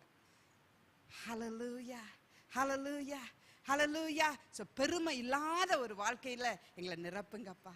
அப்பா, எங்க வீட்டுல யாருக்கும் பெருமை இருக்கக்கூடாதுப்பா. சம்டைம்ஸ் இந்த ப்ரைட் வந்து வெரி ஸ்லைட் திங், நமக்கு பெருமை இருக்குன்னே நமக்கு நிறைய நேரம் தெரியாது. ஆனா ஏசப்பா, ஒருவேளை என் வாழ்க்கையில பெருமை இருந்தா அதை நீங்க எடுத்து போடுங்கப்பா. எனக்கு தாழ்மைனால என்ன நிரப்புங்கப்பா. நீங்க எது சொன்னாலும் நான் செய்ய ஆயத்தமா இருக்கேன்ப்பான்னு நம்ம இதயத்தின் ஆழத்துல இருந்து ஒரே ஒரு ஜெபம் நம்ம வாழ்க்கையே மாற்ற முடியும். ஆனா மாறாக வஸ்தி என்ன பண்ணானா, நான் வர முடியாதுன்ட்டா. சரி, ராஜாக்கு கோவம் வந்து மற்ற எல்லாரும் அட்வைஸ் கொடுக்குறாங்க, நீங்க இப்படி பண்ணீங்கன்னா என்ன ஆகும், மற்ற எந்த பெண்களும் நம்மளை மதிக்க மாட்டாங்க. இந்தியாவில் எப்படி மென் டாமினேட்டட் சொசைட்டி எங்க இருந்து வந்துச்சு தெரியுங்களா? புக் ஆஃப் எஸ்தர்ல. அந்த ராஜாக்கு எல்லா பிரபுக்கள் ஆலோசனை கொடுக்குறாங்க, ஐயோ இந்த அம்மாவை நீங்க வெளியே அனுப்பிச்சிருங்க, இல்ல ஒரு அம்மா நம்மளை மதிக்காது. அப்படிதான் மேல் டாமினேஷனே சொசைட்டிக்குள்ள வந்தது. எல்லாமே பைபிள்ல இருந்து தான் வந்திருக்கு. Hallelujah, hallelujah, hallelujah. So we need to be very careful. அது மட்டும் இல்ல, சரி அப்படி ஒரு வேளை ஒரு மூட்ல அது வரல, பரவாயில்ல, அடுத்த நாளாவது ராஜா கிட்ட போய் என்ன மன்னிச்சிருங்க ராஜா, நான் பண்ணது தப்பு தான், என்ன மனம் திரும்புறதுக்கு எப்பவுமே தேவனுக்கு ரொம்ப பிரியமான ஒரு விஷயம். ஒரு பாவி மனம் திரும்பிட்டா அது பரலோகம் கொண்டாடுற ஒரு விஷயம். ஆனா அவன் மனம் திரும்பவே இல்லை. என்ன பண்ணா, அப்படியே she walked out. ஸோ அவ என்ன பண்ணா, தன்னோட கிரீடத்தை தொலைத்தாள். ஸோ இன்னொரு தினத்துல தேவன் சொன்னார்ல, நீ அலங்காரமான கிரீடமும் ராஜமுடியா தேவன் நம்மளை பார்க்கறாரு, அந்த கிரீடத்தை ஒரு நாளும் நம்ம தொலைச்சிடக்கூடாது. பெருமை கர்த்தர் எதிர்த்து நிற்கிறார், தாழ்மை உள்ளவனுக்கோ தேவன் கிருபை கொடுக்கிறார். ஹல்லேலூயா. தாழ்மையா எந்த ஒரு காரியம், பெண்களா நம்ம எல்லா காரியங்களும் தாழ்மையா அந்த பெருமையை உதறிட்டு நம்ம செய்யும்போது எல்லா காரியத்திலும் நம்ம சக்சஸை பார்க்க முடியும். ஆமென், ஹல்லேலூயா.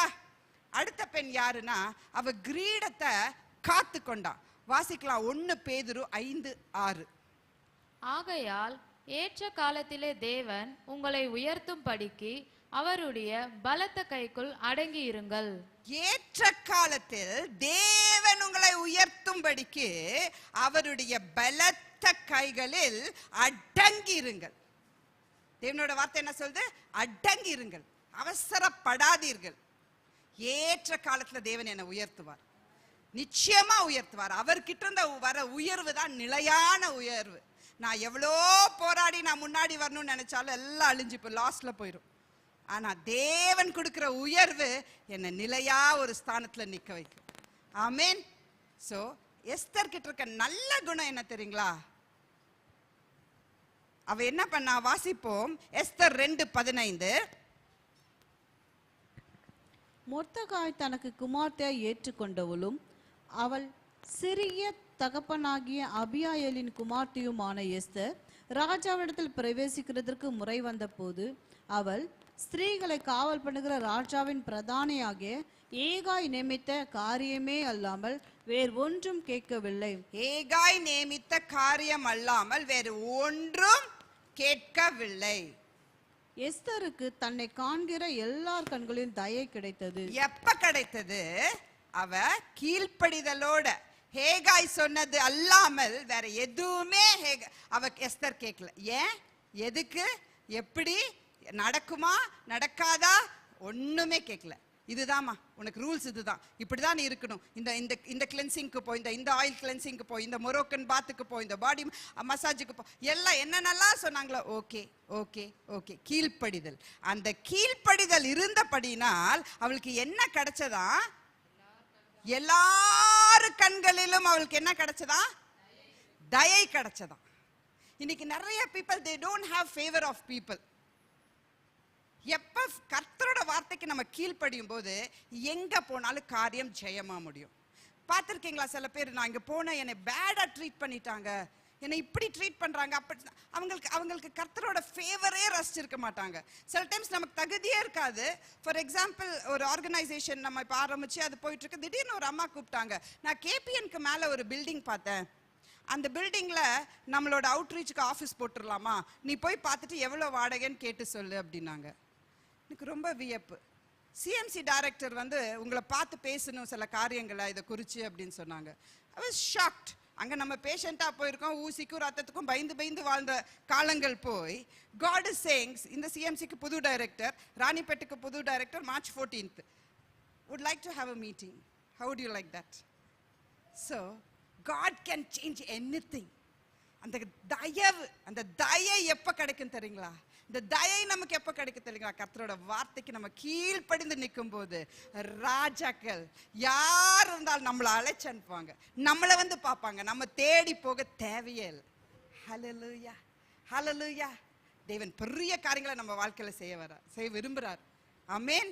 அப்போ இவங்க கிட்ட இருந்த ஒரு நல்ல குவாலிட்டி என்னன்னா ஒபீடியன்ஸ். அவங்களுக்கு மேல யார் இருந்தாங்களோ அவங்களுக்கு ஒபீடியண்டா இருந்தா.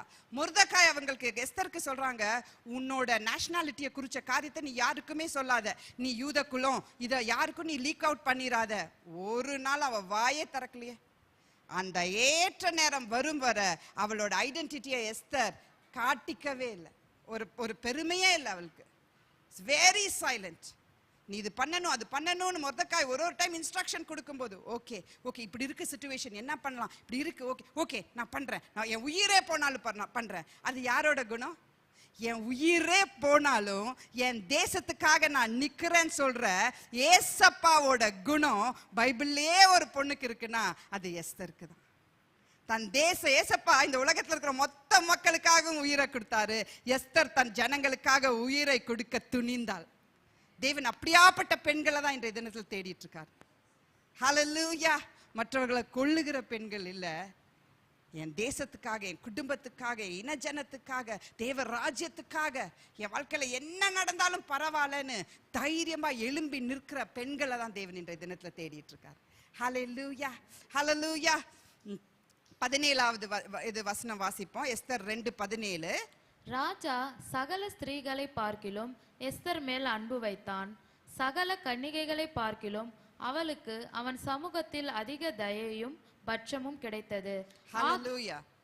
ஆகையால் அவன் ராஜ கிரீடத்தை அவள் சிரசின் மேல் வைத்து அவளை வஸ்தியின் ஸ்தானத்தில் பட்டத்து ஸ்ரீயாக்கினாள். ஆமென். எஸ்தர் யாரு? ஒரு அநாத பிள்ளை. ஒரு அநாத பிள்ளை எஸ்தர். ஆனா வஸ்தி ராஜ குடும்பம். கிரீடத்தை தொலைச்சிட்டா. எஸ்தர் அநாத பிள்ளை. அந்த பிள்ளைக்கு ஒரு கிருபை பாருங்க. மொர்தெகாயின்னு ஒரு சொந்தக்காராத மகள் போல ஹதாஷா, எஸ்தரோட எபிரேய பேர் என்ன? ஹதாஷா. ஹதாஷாவை தேவன் எப்படி, மொர்தெகாய் எப்படி வளர்த்தார்? மகளை போல வளர்த்தார். ராஜாக்கு இந்த மாதிரி வஸ்தி போனதுக்கு அப்புறம் அவங்க நெக்ஸ்ட் குவீன் தேடிட்டு இருக்கும்போது எஸ்தர் அனுப்புறாங்க. எப்படியெல்லாம் கிருபை ஒர்க் அவுட் பண்ணுது பாருங்க. ஒரு அநாத பிள்ளை திடீர்னு ஒரு சொந்தக்கார மனசுல அந்த பிள்ளைய மகளா ஏற்றுக்கணும்ன்ற ஒரு கிருபை. அதுக்கப்புறம் அரண்மனையில ஒரு ஓப்பனிங், அதுக்கு போறாங்க.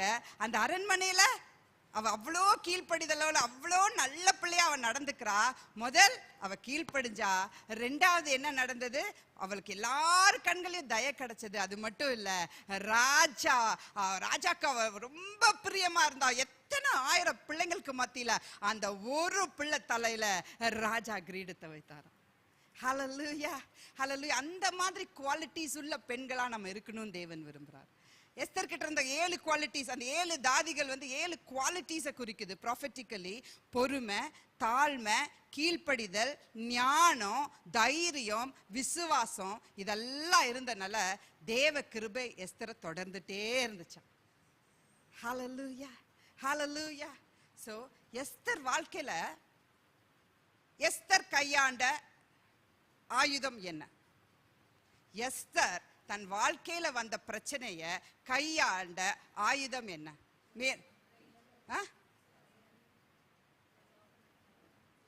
ஜபம் நமக்கு எல்லாருக்கும் தெரிஞ்சது. ஒரு ஸ்பெஷல் ஆயுதத்தை, அதுதான் இந்த விமென்ஸ் டேவோட கிளைமேக்ஸே.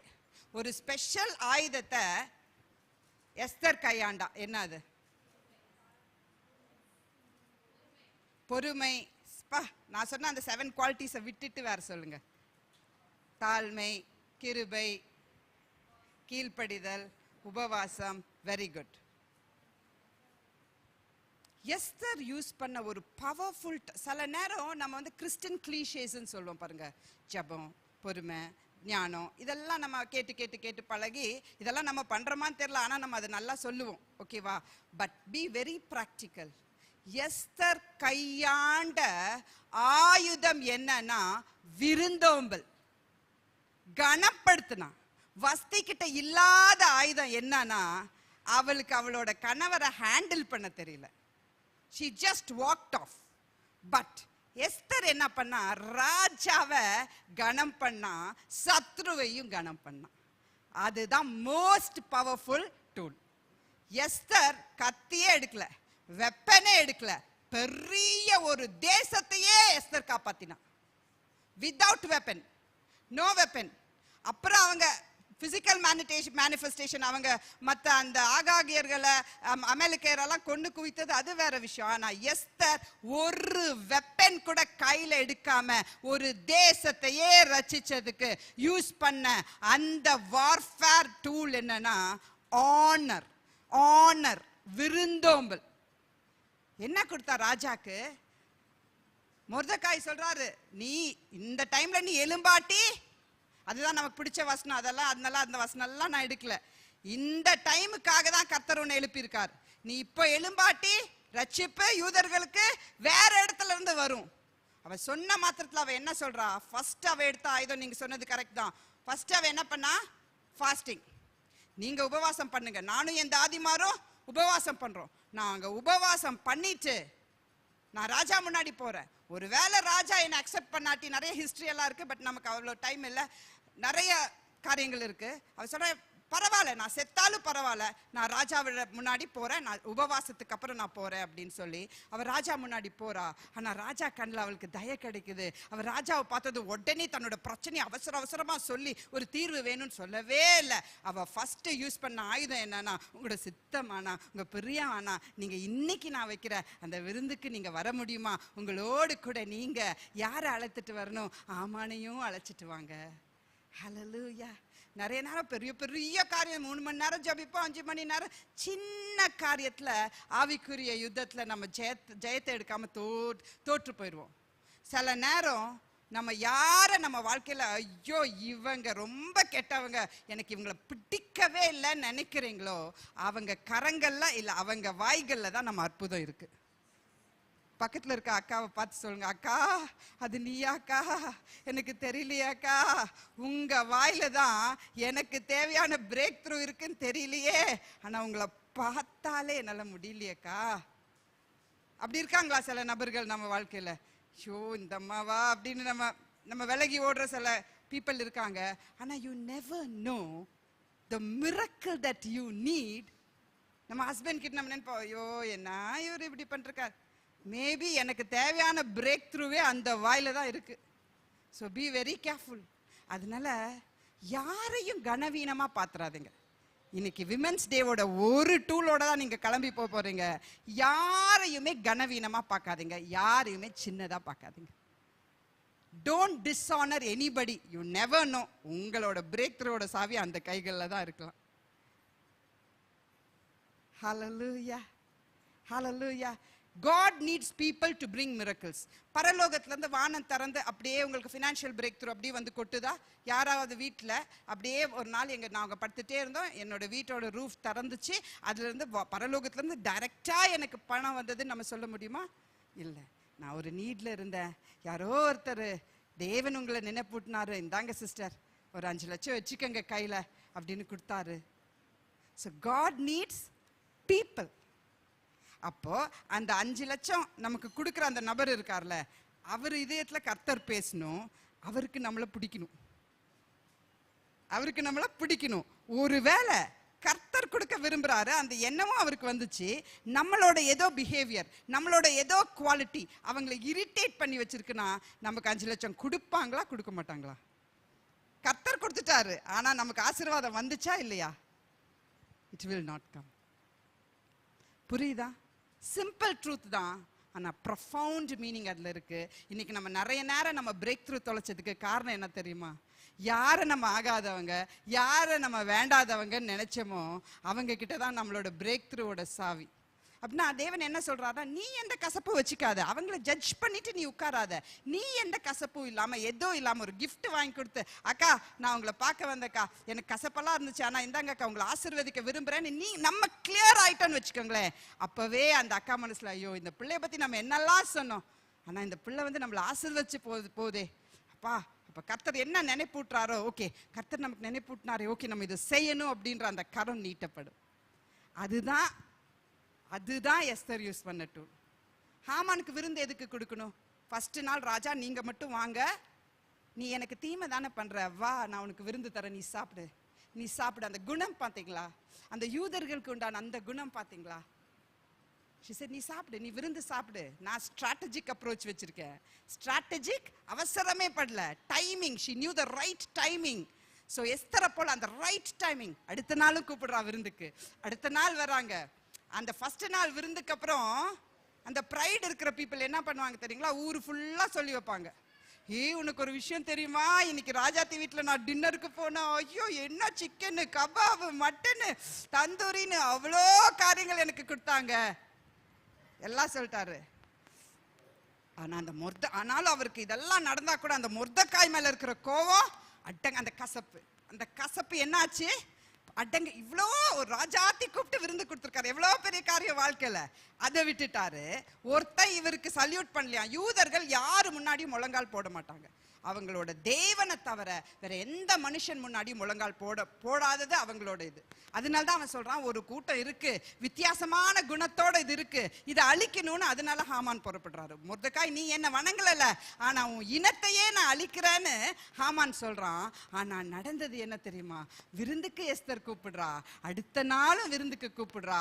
அந்த வசனம் அழகா சொல்லும், அவங்க திராட்சை ரசம் பருகும்போது. பெர்ஷியன் கல்ச்சர்ல என்னன்னா முக்கியமான டிசிஷன்ஸ் எல்லாம் திராட்சை ரசம் அருந்தும் போது எடுப்பாங்களாம். அப்ப ராஜாக்கு தெரியும் எஸ்தர் வந்து பேங்க் அந்த விருந்தோட திராட்சை ரசத்தையும் சர்வ் பண்றானா, அவ ஏதோ ஒண்ணு முக்கியமான காரியங்களை அவ கேட்க விரும்புறா. அதான் ராஜா சொல்றார், அதை வசனம் போட்டிருக்கும், அவர் அந்த திராட்சை ரசம் அருந்தின பின்பு அவர் கேட்டார், உனக்கு என்ன வேணும், தேசத்துல பாதி வேணுமா? அதாவது அந்த அவரோட ஆட்சியே 2ஆ பண்றதுக்கு கூட அவர் வில்லிங். தேசத்துல உனக்கு பாதி வேணுமா, என்னோட ஆட்சியில உனக்கு பாதி வேணுமான்னு கேட்கிற அளவுக்கு அவ தயை பெற்றவளா இருந்தா. ஹல்லேலூயா. அப்பா அவ அவ்வளவு அழகா சொல்றா, உங்க கண்ணில் கிருபை இருந்தா என்னையும் என் ஜனத்தையும் அழிக்க ஒருத்தர் தொடிச்சிட்டு இருக்கான் அப்படின்ற அந்த டைமிங் பார்த்து யார் அதுன்னு ராஜாவை நல்லா உபசரிச்சு நல்லா சொல்லிட்டான். அவனுக்கும் நல்லா சாப்பாடெல்லாம் கொடுத்து அவன் யார் தெரியுமா, இவன் தான் அந்த துஷ்ட ஹாமான்னதும் அவனுக்கு ஒரே ஷாக்கு. He wasn't prepared. நம்ம என்ன பண்ணுவோம், கத்துன்னு கத்தி நம்ம மாம்சத்திலே எல்லா யுத்தமும் பண்ணி நம்ம எனர்ஜி எல்லாம் ட்ரெயின் ஆகி கடைசியில தோல்விதான். ஆனா லுக் அட் அந்த பொறுமை, அந்த பக்குவம், அந்த டைமிங்க பார்த்து அவ ஹிட் பண்ணா. ராஜாக்கே அது ஷாக்கு. இவனா அப்படி பண்ணான். ராஜா வெளியில போயிட்டு திரும்பி வரும்போது அவன் அந்த சூழ்நிலை அப்படி இல்லை, ஆனா ராஜா கண்களுக்கு அந்த சூழ்நிலை வித்தியாசமா மாறி அவன் தூக்கில போடப்பட்டான். ஹல்லேலூயா, ஹல்லேலூயா. சோ எஸ்தர் எவ்வளவு பக்குவமா அந்த காரியத்தை ஹேண்டில் பண்ணா. உன்னோட இப்ப நம்ம யாரு நம்ம வாழ்க்கையில கெட்டதா நினைக்கிறோமோ அவங்களுக்கு ஒரு விருந்து கொடுத்து நிறைய கிஃப்ட்ஸ் அவங்களை கொடுத்து, ஐயோ இந்த அக்காவை பத்தி நம்ம இப்படி எல்லாம் பேசணுமே, இவங்களை நம்மளை இவ்வளோ ஆசீர்வச்சிருக்காங்கன்ற ஒரு நன்றி உணர்வு எங்கேயோ அவங்களுக்கு வருமா வராதா? கர்த்தர் தொடுவாரா தொட மாட்டாரா? அவங்க மனசுல இருந்து ஒரு ஆசீர்வாதம் கொடுக்குறாங்கல்ல, அது வெளியேற பெற்றது. பிராக்டிக்கலா விமென் நம்ம ஃபேஸ் பண்ற சேலஞ்சஸை வச்சு உங்களுக்கு நான் அதை சொல்றேன். ஸோ இன்னைக்கு யாராவது உங்க வாழ்க்கையில நீங்க மன்னிக்காம இருக்கலாம், உங்க கணவரா இருக்கலாம், உங்க பிள்ளைங்களா இருக்கலாம், தாயா இருக்கலாம், தகப்பனா இருக்கலாம், உறவினர்களா இருக்கலாம், மதர் இன் லாவா இருக்கலாம், சிஸ்டர் இன் லாவா இருக்கலாம், பிரதர் இன் லாவா இருக்கலாம், யாரா இருந்தாலும் அவங்கள கனப்படுத்துங்க, அவங்கள கனப்படுத்துங்க. ஏதாவது வாங்கி கொடுங்க, இல்லை ஏதாவது ஒரு லஞ்ச் கொடுங்க, ஒரு டின்னர் கொடுங்க, ஏதாவது அவங்கள கனப்படுத்துங்க. அதுதான் இட்ஸ் அ வெப்பன். அவங்க தலையில எப்படி இருக்கும் தெரியுமா, அக்னி கொட்டின மாதிரி இருக்கும். கனம் அது பெரிய ஆயுதம். நம்ம நினைக்கிறோம் ஜபத்துல சில இது சாதிக்கலான்னு, ஆனா கர்த்தர் அந்த கேரக்டர்ல அந்த மாற்றத்தை நமக்குள்ள எதிர்பார்க்கிறார். ரொம்ப கெட்டவங்க தான், நம்ம அந்த கசப்பை கேரி பண்ண வேண்டாம் தான் தேவன் சொல்றாரு. ஹல்லேலூயா. அதுக்கு ஒரே ஒரு சீக்ரெட். எஸ்தர் 5:4 எஸ்தர் என்ன பண்றா, ராஜாவை போய் அழைக்கிறா. அது எஸ்தர் புத்தகத்துல தான் தேவன் ஆண்டவர் அப்படின்ற வார்த்தை இல்லாத புத்தகம்னு நமக்கெல்லாம் சொல்லப்பட்டிருக்கு, நமக்கெல்லாம் தெரியும். ஆனா எபிரேய பதத்துல அந்த வசனத்தை வாசிச்சுட்டு இருக்கும்போது யாவோ ஹா மெலக் வே ஹமான் ஹா யோம் அப்படின்னா let the king and Haman come today. அதாவது ராஜாக்கு சித்தமானா ராஜாவும் ஆமானும் எங்க வீட்டுக்கு வாங்க, அதாவது என்னோட அரண்மனைக்கு வாங்க அப்படின்னு அழைக்கிறாங்கல்ல, ராஜாத்தி அழைக்கிறாள். அந்த ஹீப்ரு தெரிஞ்சவங்க மட்டும் அந்த 4 வார்த்தையோட முதல் எழுத்துக்கள் மட்டும் நீங்க வாசிச்சீங்கன்னா என்ன வருதுன்னு மட்டும் பாருங்களே. யோட் ஹே வாவ் ஹே. யோட் ஹே வாவ் ஹேனா யாவே. அவ ராஜாவை மட்டும் அழைக்கல, ஜீவனுள்ள தேவனாகிய ராஜாவை அவ சூழ்நிலையில அழைத்தபடினாலதான் அவளுக்கு ஒரு பெரிய வெற்றி கிடைச்சது. ஹல்லேலூயா. இன்னைக்கு யாரை அழைச்சிட்டு இருக்கோம், நம்ம யாரை அழைச்சிட்டு இருக்கோம், யாரை போற்றிட்டு இருக்கோம்? ஆனா தேவன் சொல்றாரு, பைபிள்லயே சென்ட்ரல் வசனம் எது தெரியுங்களா? பைபிள்லயே சென்டர் வசனம் 118:8 வாசிங்க. சங்கீதம் 118:8. மனுஷன் நம்புவதை பார்க்கிலும் கர்த்தர் பேரில் பற்றுதலாய் இருப்பதே நலம். மனுஷனை நம்புவதை பார்க்கிலும் கர்த்தர் பேர் பற்றுதலாய் இருப்பதே நலம். இன்றையோட அந்த மனுஷன் எனக்கு இது செய்வான், இந்த மனுஷன் எனக்கு இது செய்வான்ற அந்த எண்ணத்தையே நம்ம விட்டுட்டு கர்த்தரையே நோக்கி பார்க்கும்போது நிச்சயமா யூதர் வாழ்க்கையில என்ன வந்துச்சு? வெளிச்சமும் மகிழ்ச்சியும் களிப்பும் கனமும். சோ ராஜ கிரீடம் யாருக்கு வந்தது? வஸ்திக்கு வந்தது. எஸ்தருக்கு வந்தது. வஸ்தி ராஜ கிரீடத்தை துளைத்து போட்டாள். எஸ்தர் கூட சைலண்டா ஒரு கூட்டம் ஜபிச்சிட்டு இருக்கும். சில நேரம் சில பேருக்கு இங்க அங்கீகாரமே கிடைக்காது, சைலண்டா பெருக்கிட்டு இருப்பீங்க, சைலண்டா ஜபிச்சிட்டு இருப்பீங்க. ஆனா பரலோகம் இந்த மாதிரி ஜனங்களோட பேரை தான் எழுதி வச்சிருக்கு. எனக்கு அங்கீகாரம் கிடைக்கல, என்னை பத்தி யாரு பேசல, எனக்கு எதுவுமே எனக்கு ஒரு இதே இல்லை, ஒரு என்கரேஜ்மெண்ட்டே இல்லைன்னு நிறைய பேர் எனக்கு டிஸ்கரேஜ் ஆயிருக்கீங்களே. தேவன் சொல்றாரு, அந்த ஜபிச்ச லேடிஸ் எஸ்தர் கூட தான் இருந்தாங்க. ஆனா அவங்க தான் எஸ்தரோட கிரௌனை காத்துட்டாங்க. எஸ்தர் ஜபிக்க மறந்தா, எஸ்தர் இன்னைக்கு சாபத், நீ இப்படி பண்ணணும், இது பண்ணணும், அது பண்ணணும். அந்த 7 ஆதிமார்களும் எஸ்தரை கைட் பண்ணிட்டே இருந்ததுனால ஜபோன்னு சொன்னதும் கூட உட்கார்ந்துட்டாங்க. ஹல்லேலூயா. ஸோ இன்னைக்கு சைலண்டாக நீங்கள் இருக்கீங்களா? உங்களோட எஃபர்ட்ஸ் யாருமே பார்க்கலன்னு நினைக்கிறீங்களா? ஆனால் நீங்கள் தான் அந்த ஸ்திரீ, அந்த ராஜஸ்திரியோட அந்த கிரீடத்தை காத்துக்கொண்ட கூட்டம். உலகத்தில் நம்ம பேர் எழுதாமல் இருக்கலாம், ஆனால் பரலோக நம்ம பேரை ரெஜிஸ்டர் பண்ணி வச்சிருக்கு. ஹல்லேலூயா, ஹல்லேலூயா. கடைசியாக நம்ம பார்க்க போகிறது யாருன்னா சீரேஷ். நீதிமொழிகள் 12:13 வாசிக்கலாம். துன்மார்க்கனுக்கு அவன் உதடுகளின் துரோகமே கண்ணி, நீதிமானோ நெருக்கத்தினின்று நீங்குவான். ஹல்லேலூயா. துன்மார்கனுக்கு அவனோட என்ன கண்ணி? இன்னைக்கு நம்மளோட பாவம் நம்ம பிரேக் த்ரூ வராததுக்கு காரணம் என்ன? பிரேக் த்ரூ வராததுக்கு காரணம் என்ன? ஒத்துக்கிறீங்களா? எல்லாருமே ஒத்துக்கிறோம். இன்னைக்கு வாய் மேல கை வச்சு, ஏசப்பா இந்த விமென்ஸ் டேக்கு அப்புறம் எஸ்தரை போல ஞானமா எங்க பேசணுமோ அங்க மட்டும் பேச கிருபை கொடுங்கப்பா. சும்மா கண்டதையும் பேசாம இருக்க எனக்கு நீங்க என் உதடுக்கு, என் நாக்குக்கு நீங்க காவல் வைங்கப்பா. ஒரு ஜிப்பை போட்டு விடுங்கப்பா. சொல்லுங்களேன். சில பேருக்கெல்லாம் ரொம்ப பெரிய ஜிப்பா தேவைப்படுது. Sometimes when you're silent, if you're silent, இந்த பிரேக் த்ரூ வந்துடும். அந்த பிரேக் த்ரூ வர்ற நேரத்தில் ஒரு வார்த்தை, அது அந்த பிரேக் த்ரூவே நமக்கு. அதனால தான் சில டைம் சொல்லுவல, சில நல்ல காரியங்கள் பண்ணும்போது யாருக்குமே சொல்லாதீங்க. சில பேர் செய்யவே மாட்டாங்க, சொல்லிகிட்டே இருப்பாங்க. அது இது வரைக்கும் அவங்க வாழ்க்கையில் நடந்ததே இல்லை. நானும் 10 வருஷமாக பார்க்குறேன், அவங்க சொன்னது எதுவுமே நடக்கலை. I'm saying just pray. கர்த்தர் சொன்னாரா, அதுக்குண்டான டைரக்ஷனும் நமக்கு கிடைக்கும். ஸோ நம்மளோட வாய்க்கு காவல். எஸ்தரை போல நம்ம ஞானமாக இருக்கணும். சீரேஷ் என்ன பண்ணா தெரியுங்களா? அமானின் மனைவி தன்னோட கணவருக்கு ஆலோசனை கொடுக்கணுமா? நம்ம கணவருக்கு மனைவியா நல்ல ஆலோசனை கொடுக்கணுமா? ஒரு தாயா நம்ம பிள்ளைங்களுக்கு நல்ல ஆலோசனை கொடுக்கணுமா? தீய ஆலோசனை கொடுக்கணுமா? ஹாமான் வந்து சொல்றான், இவன் எனக்கு மண்டியே இட மாட்டான், ராஜாத்தி வீட்டில் எனக்கு விருந்தெல்லாம் வச்சாங்க, ஆனால் இவன் மட்டும் எனக்கு ரொம்ப ஹர்ட்டிங்காக இருக்கு அப்படின்னது அந்த மனைவி என்ன சொல்லணும்? பரவாயில்ல, மன்னிக்க ட்ரை பண்ணலாம், விட்டுருங்க அவனை, அவன் ஒருத்தன் தானே, விடுங்க. அவன் ஒருத்தன் மண்டிடாட்டி என்ன ஆயிட போகுது? அவன் மண்டிடலையா, அவனுக்கு என்ன பண்ணுங்க? பெரிய எத்தனை அடி தூக்கு மரம்? எத்தனை அடிக்கு தூக்கு மரம்? பைபிளை எத்தனை முறை படிச்சிருக்கோம் நம்ம சர்ச்சில்? ஒரு முறை எல்லாம் முடிச்சாச்சா? எத்தனை விருந்து எஸ்தர்ல?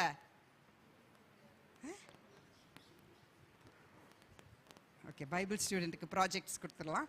ஓகே, அவன் என்ன சொன்னா? அந்த தூக்கு மரத்துல நீங்க அவனை போடுங்க அப்படின்னு துராலோசனை சொன்னான். பைபிள்ல இப்படி கணவருக்கு துராலோசனை சொல்லி பயங்கரமான ஒரு மரணத்தை சந்திச்சது யாரு? அது தெரியுமா உங்களுக்கு? யாரு? ஓ மை காட், ஹல்லேலூயா. ஏசப்பா, ஏசபெலுக்கு யாரையாவது ஞாபகம் இருக்கா? ஏசபெல் ஞாபகம் இருக்கா? அவங்க கணவர் பேரு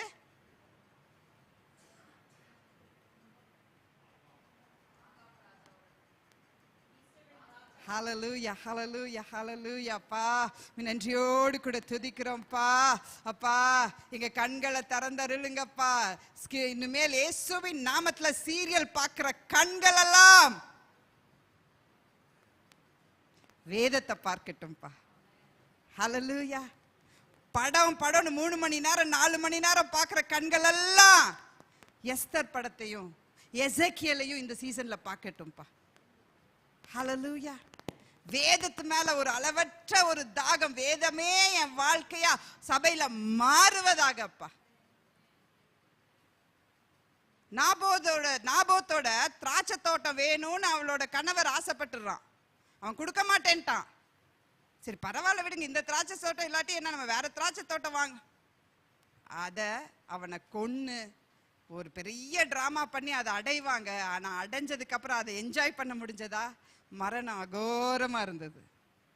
இன்னைக்கு நிறைய நேரம் நம்ம சில நேரம் இதை நான் அச்சீவ் பண்ணிட்டேன், என் வார்த்தை ஜாலத்துல நான் அதை வென்றுட்டேன்னு நினைக்கலாம். ஆனா அந்த ஆசீர்வாத கர்த்தர்கிட்ட இருந்து வரலன்னா அது நமக்கு நிலைச்சேன்னு இருக்காது. ஹல்லேலூயா. சோ இன்றைய தினத்துல நம்ம வஸ்திய போல பெருமையோடு இருக்குமா, இல்ல எஸ்தரை போல கர்த்தருடைய குணத்தோட நம்ம இருக்கமா? அந்த ஜபிக்கிற பெண்களை போல ஜபத்துக்கு நம்ம ஆயத்தமா இருக்கோமா? இல்ல சீரேஷ போல துர்செய்திகளையும் துருபதேசங்களையும் எல்லாத்துலயும் நெகட்டிவ், குற்றம் சொல்றது, குறை சொல்றது, கெட்ட கெட்ட காரியங்களை சொல்றது, பாய்சனஸ் மைண்ட், மற்றவங்க மைண்டை பாய்சன் பண்றது நம்ம வேலையா இருந்தா அவங்களோட முடிவுகள்லாம் அது அவளோட 10 பிள்ளைங்களையும் ஒரே நாள்ல சீரேஷ் தொலைத்தா. ஏன்? வார்த்தை சரியில்லை. கணவருக்கு துராலோசனை சொன்னனால ஒரு அந்த பெண் நினைச்சிருந்தா ஹாமானை காப்பாத்திருக்க முடியுமா? முடிஞ்சிருக்காதா? நிச்சயமா முடிஞ்சிருக்கும். அப்படியே நம்ம 9:10 எஸ்தர் 9:10 வாசிக்கும் போது பார்த்தா, ஹாமான் யூதர்கள் எல்லாம் கொன்னு குவிக்க திட்டம் போட்டாங்க. ஆனா என்ன நடந்ததுன்னா, ராஜாவோட தீர்ப்பு மாறுதலா முடிஞ்சு யூதரெல்லாம் அவங்கள அட்டாக் பண்ண மற்றவங்களெல்லாம் கொண்டு குவிக்கலான்ற ரூல் வந்துருது. அப்போ யூதர்கள் என்ன பண்றாங்க, அவங்களுக்கு விரோதமா எலும்புங்க எல்லாத்தையும் கொண்டு குவிச்சுட்டே இருக்காங்க. ஆனா அவங்க அந்த கொள்ளையில் கை போடவில்லை, கொள்ளையில் கை போடவில்லை, கொள்ளையில் கை போடவில்லை வில்லைன்னு அந்த வசனம் வந்துட்டே இருந்துச்சு. ஏன்டா இவங்க கொள்ளையில கை அப்படின்னா, இப்ப நம்ம யுத்தம் பண்றோம்ல, அவங்களை கொண்டு குவிக்கும் போது அவங்களோட ஆஸ்தியெல்லாம் யாருக்கு? அவங்க எடுத்துக்கலாம். ஆனா எந்த ஆஸ்தியும் அவங்க எடுக்கவே இல்லையா? ஏன் சொல்லுங்க? சவுல், சாமுவேல் சவுலுக்கு என்ன சொன்னாரு?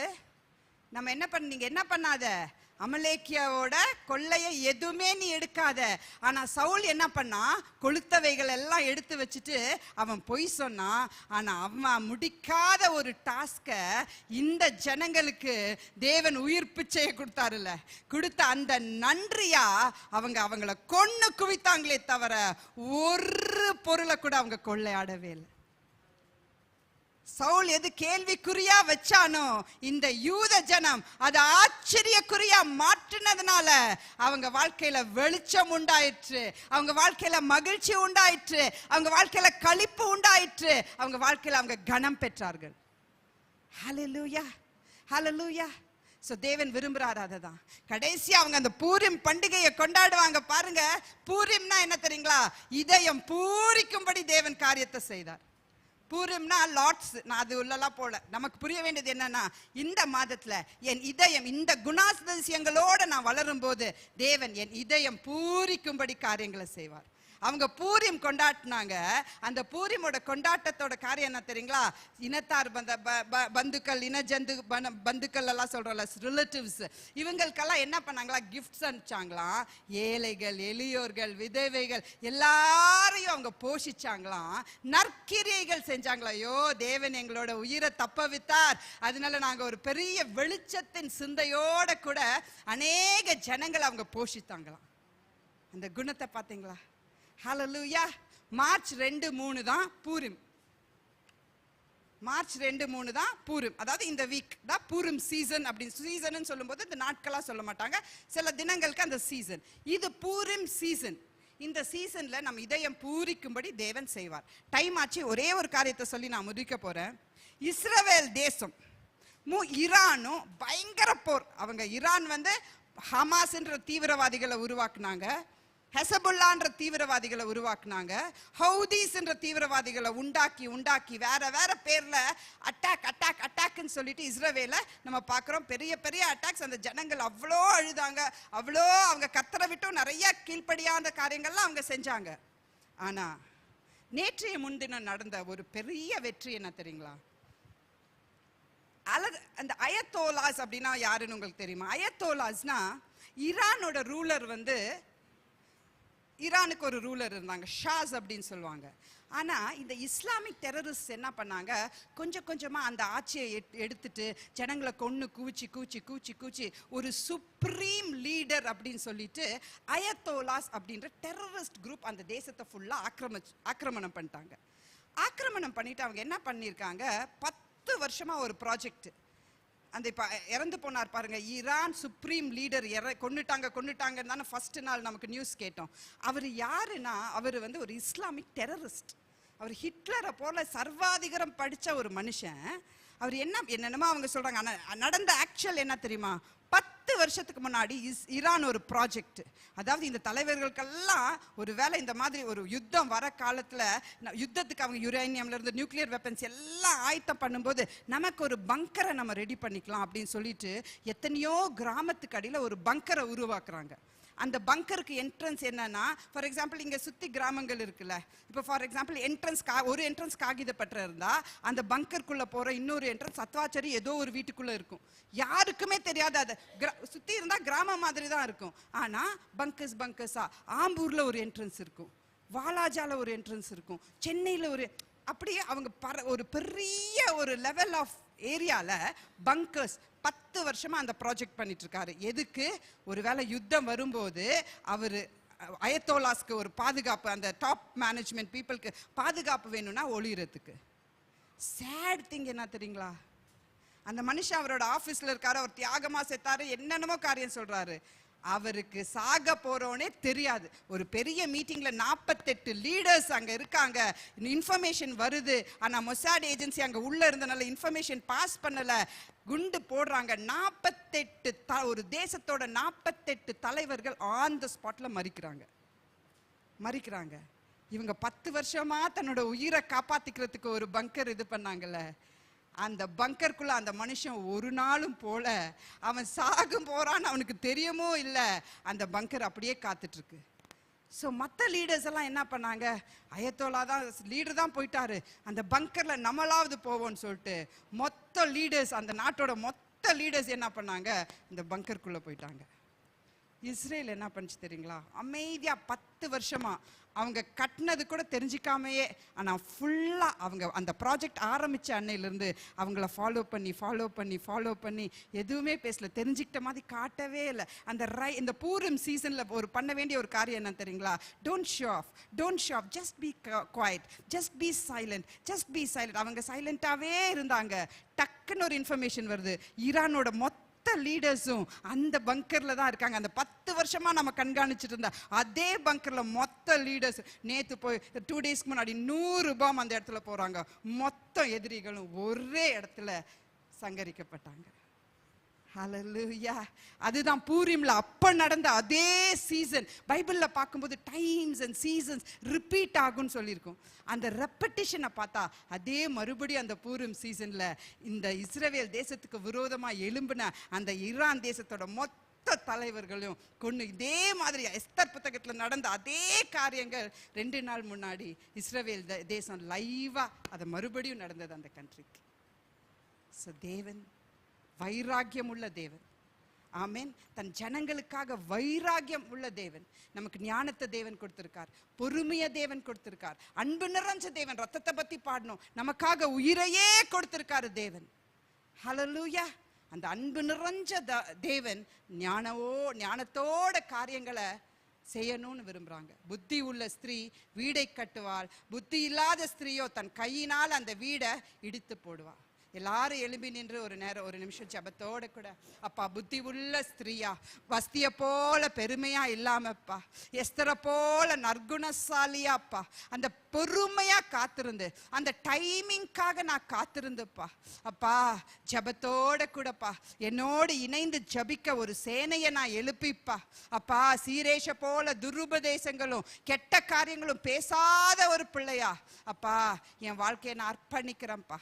அப்பா இந்த விமென்ஸ் டேல கூடப்பா அப்பா நீங்க எங்களுக்கு ஒரு ஆயுதத்தை கொடுத்துருக்கீங்களாப்பா. பெண்களா அப்பா அப்பா நாங்க எல்லாரையும் கனம் பண்ற அந்த கிருபை எங்களுக்கு கொடுங்கப்பா. அப்பா எங்க வாயின் வார்த்தையை நீங்க காத்துக்கொள்ளுங்கப்பா. அப்பா யாரையும் கனவீனமா நடத்தாத பதிக்குப்பா, கனத்தோட கூடப்பா. எங்க எதிரியா இருந்தா கூட கனத்தோட கூடப்பா. அப்பா அப்பா அந்த ஒரு கிருபையை கொடுங்கப்பா. இன்றைய தினத்துலப்பா எங்களுக்கு தீங்கு செய்யறவங்களை நாங்க ஆசீர்வதிக்கிறோம்ப்பா. அப்பா நாங்க ஆசீர்வதிக்கிறோம்ப்பா. எங்களுக்கு விரோதமா எழும்புகிற ஒரு நாவையும் நாங்க ஆசீர்வதிக்கிறோம்ப்பா. ரட்சிப்பின் விதை அந்த இதயங்கள்ல விதைக்கப்படுவதாக நாங்க ஜெபிக்கிறோம்ப்பா. அப்பா இன்றைய தினத்துல நாங்க அர்ப்பணிக்கிறோம்ப்பா, எங்களை அர்ப்பணிக்கிறோம்ப்பா. ஒரு ராணி தன்னோட அப்பா அந்த கிரீடத்தை தொலைத்தாலேப்பா, ஒரு ராணி கனத்தை அழித்தாலேப்பா. அப்பா ஒரு மனைவி அப்பா தன்னோட பேச்சினால ஒரு குடும்பத்துல தன்னோட 10 பிள்ளைகளோட சாவுக்கு காரணமா காரியமானாலேப்பா அது போல இல்லாதபடிக்குப்பா அப்பா நல்ல பேரண்டிங் ஸ்கில்ஸோட எங்க பிள்ளைங்களை நல்லா வளர்க்கும்படியா நல்ல மனைவிகளா அப்பா எங்க கணவருக்கு கீழ்ப்படிந்துப்பா எங்க கணவரை கனப்படுத்துற பிள்ளைகளா அவங்களை என்கரேஜ் பண்ற பிள்ளைங்களாப்பா எப்பவுமே குறையும் குற்றமும் சொல்லாதபடிக்கு அப்பா அவங்களை என்கரேஜ் பண்றவங்களாப்பா எங்க பிள்ளைங்களை என்கரேஜ் பண்ற தாய்மார்களாப்பா அப்பா உங்களுடைய வேதத்தை வாசிக்கிற பிள்ளைகளா ஜபிக்கிற பிள்ளைகளா அப்பா எங்களை மாற்றும்படியா நாங்க ஜபிக்கிறோம்ப்பா அப்பா உங்களை போல யாருமே இல்லப்பா உங்களை போல யாருமே இல்லப்பா உங்களை போல எங்களை யாருமே புரிஞ்சிக்க முடியாதுப்பா அப்பா எங்க இதயத்துல இருக்க காயங்களை நீங்க அறிவீங்கப்பா எங்க கண்ணீரின் பள்ளத்தாக்குகளை நீங்க அறிஞ்சிருக்கிறீங்கப்பா ஆனா இன்றைய தினத்துல நாங்க சாட்சிகளை கேட்டோமேப்பா வியாதியிலிருந்து ஒரு மகள் எப்படி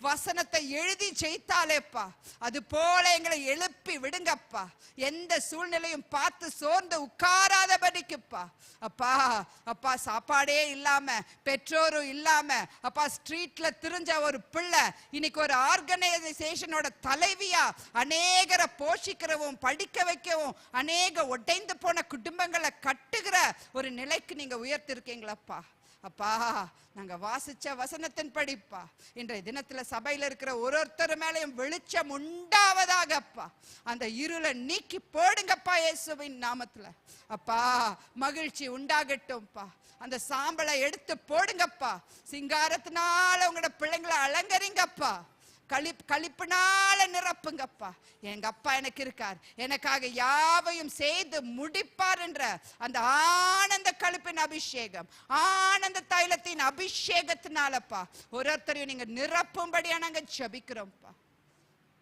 ரீமோஷலரபா ரிக்கலரபா ரிக்கட்டி ஷிலரபோ ரிக்கலரபோ ஷரிமலரபோ ரிக்கலரபா அப்பா அமைதியா உம்முடைய பாதத்துல அமர்ந்திருந்துப்பா நீரே தேவன் என்று நாங்க அறிந்து கொள்ளும்படியா எல்லா காரியங்கள்லயும் ஜபத்துல ஜெயம் எடுக்கிற அப்பா பிள்ளைகளா வேதத்தை வாஞ்சியோடு வாசிக்கிற சபையா அப்பா எங்களை மாற்றும்படியா நாங்க ஜபிக்கிறோம்ப்பா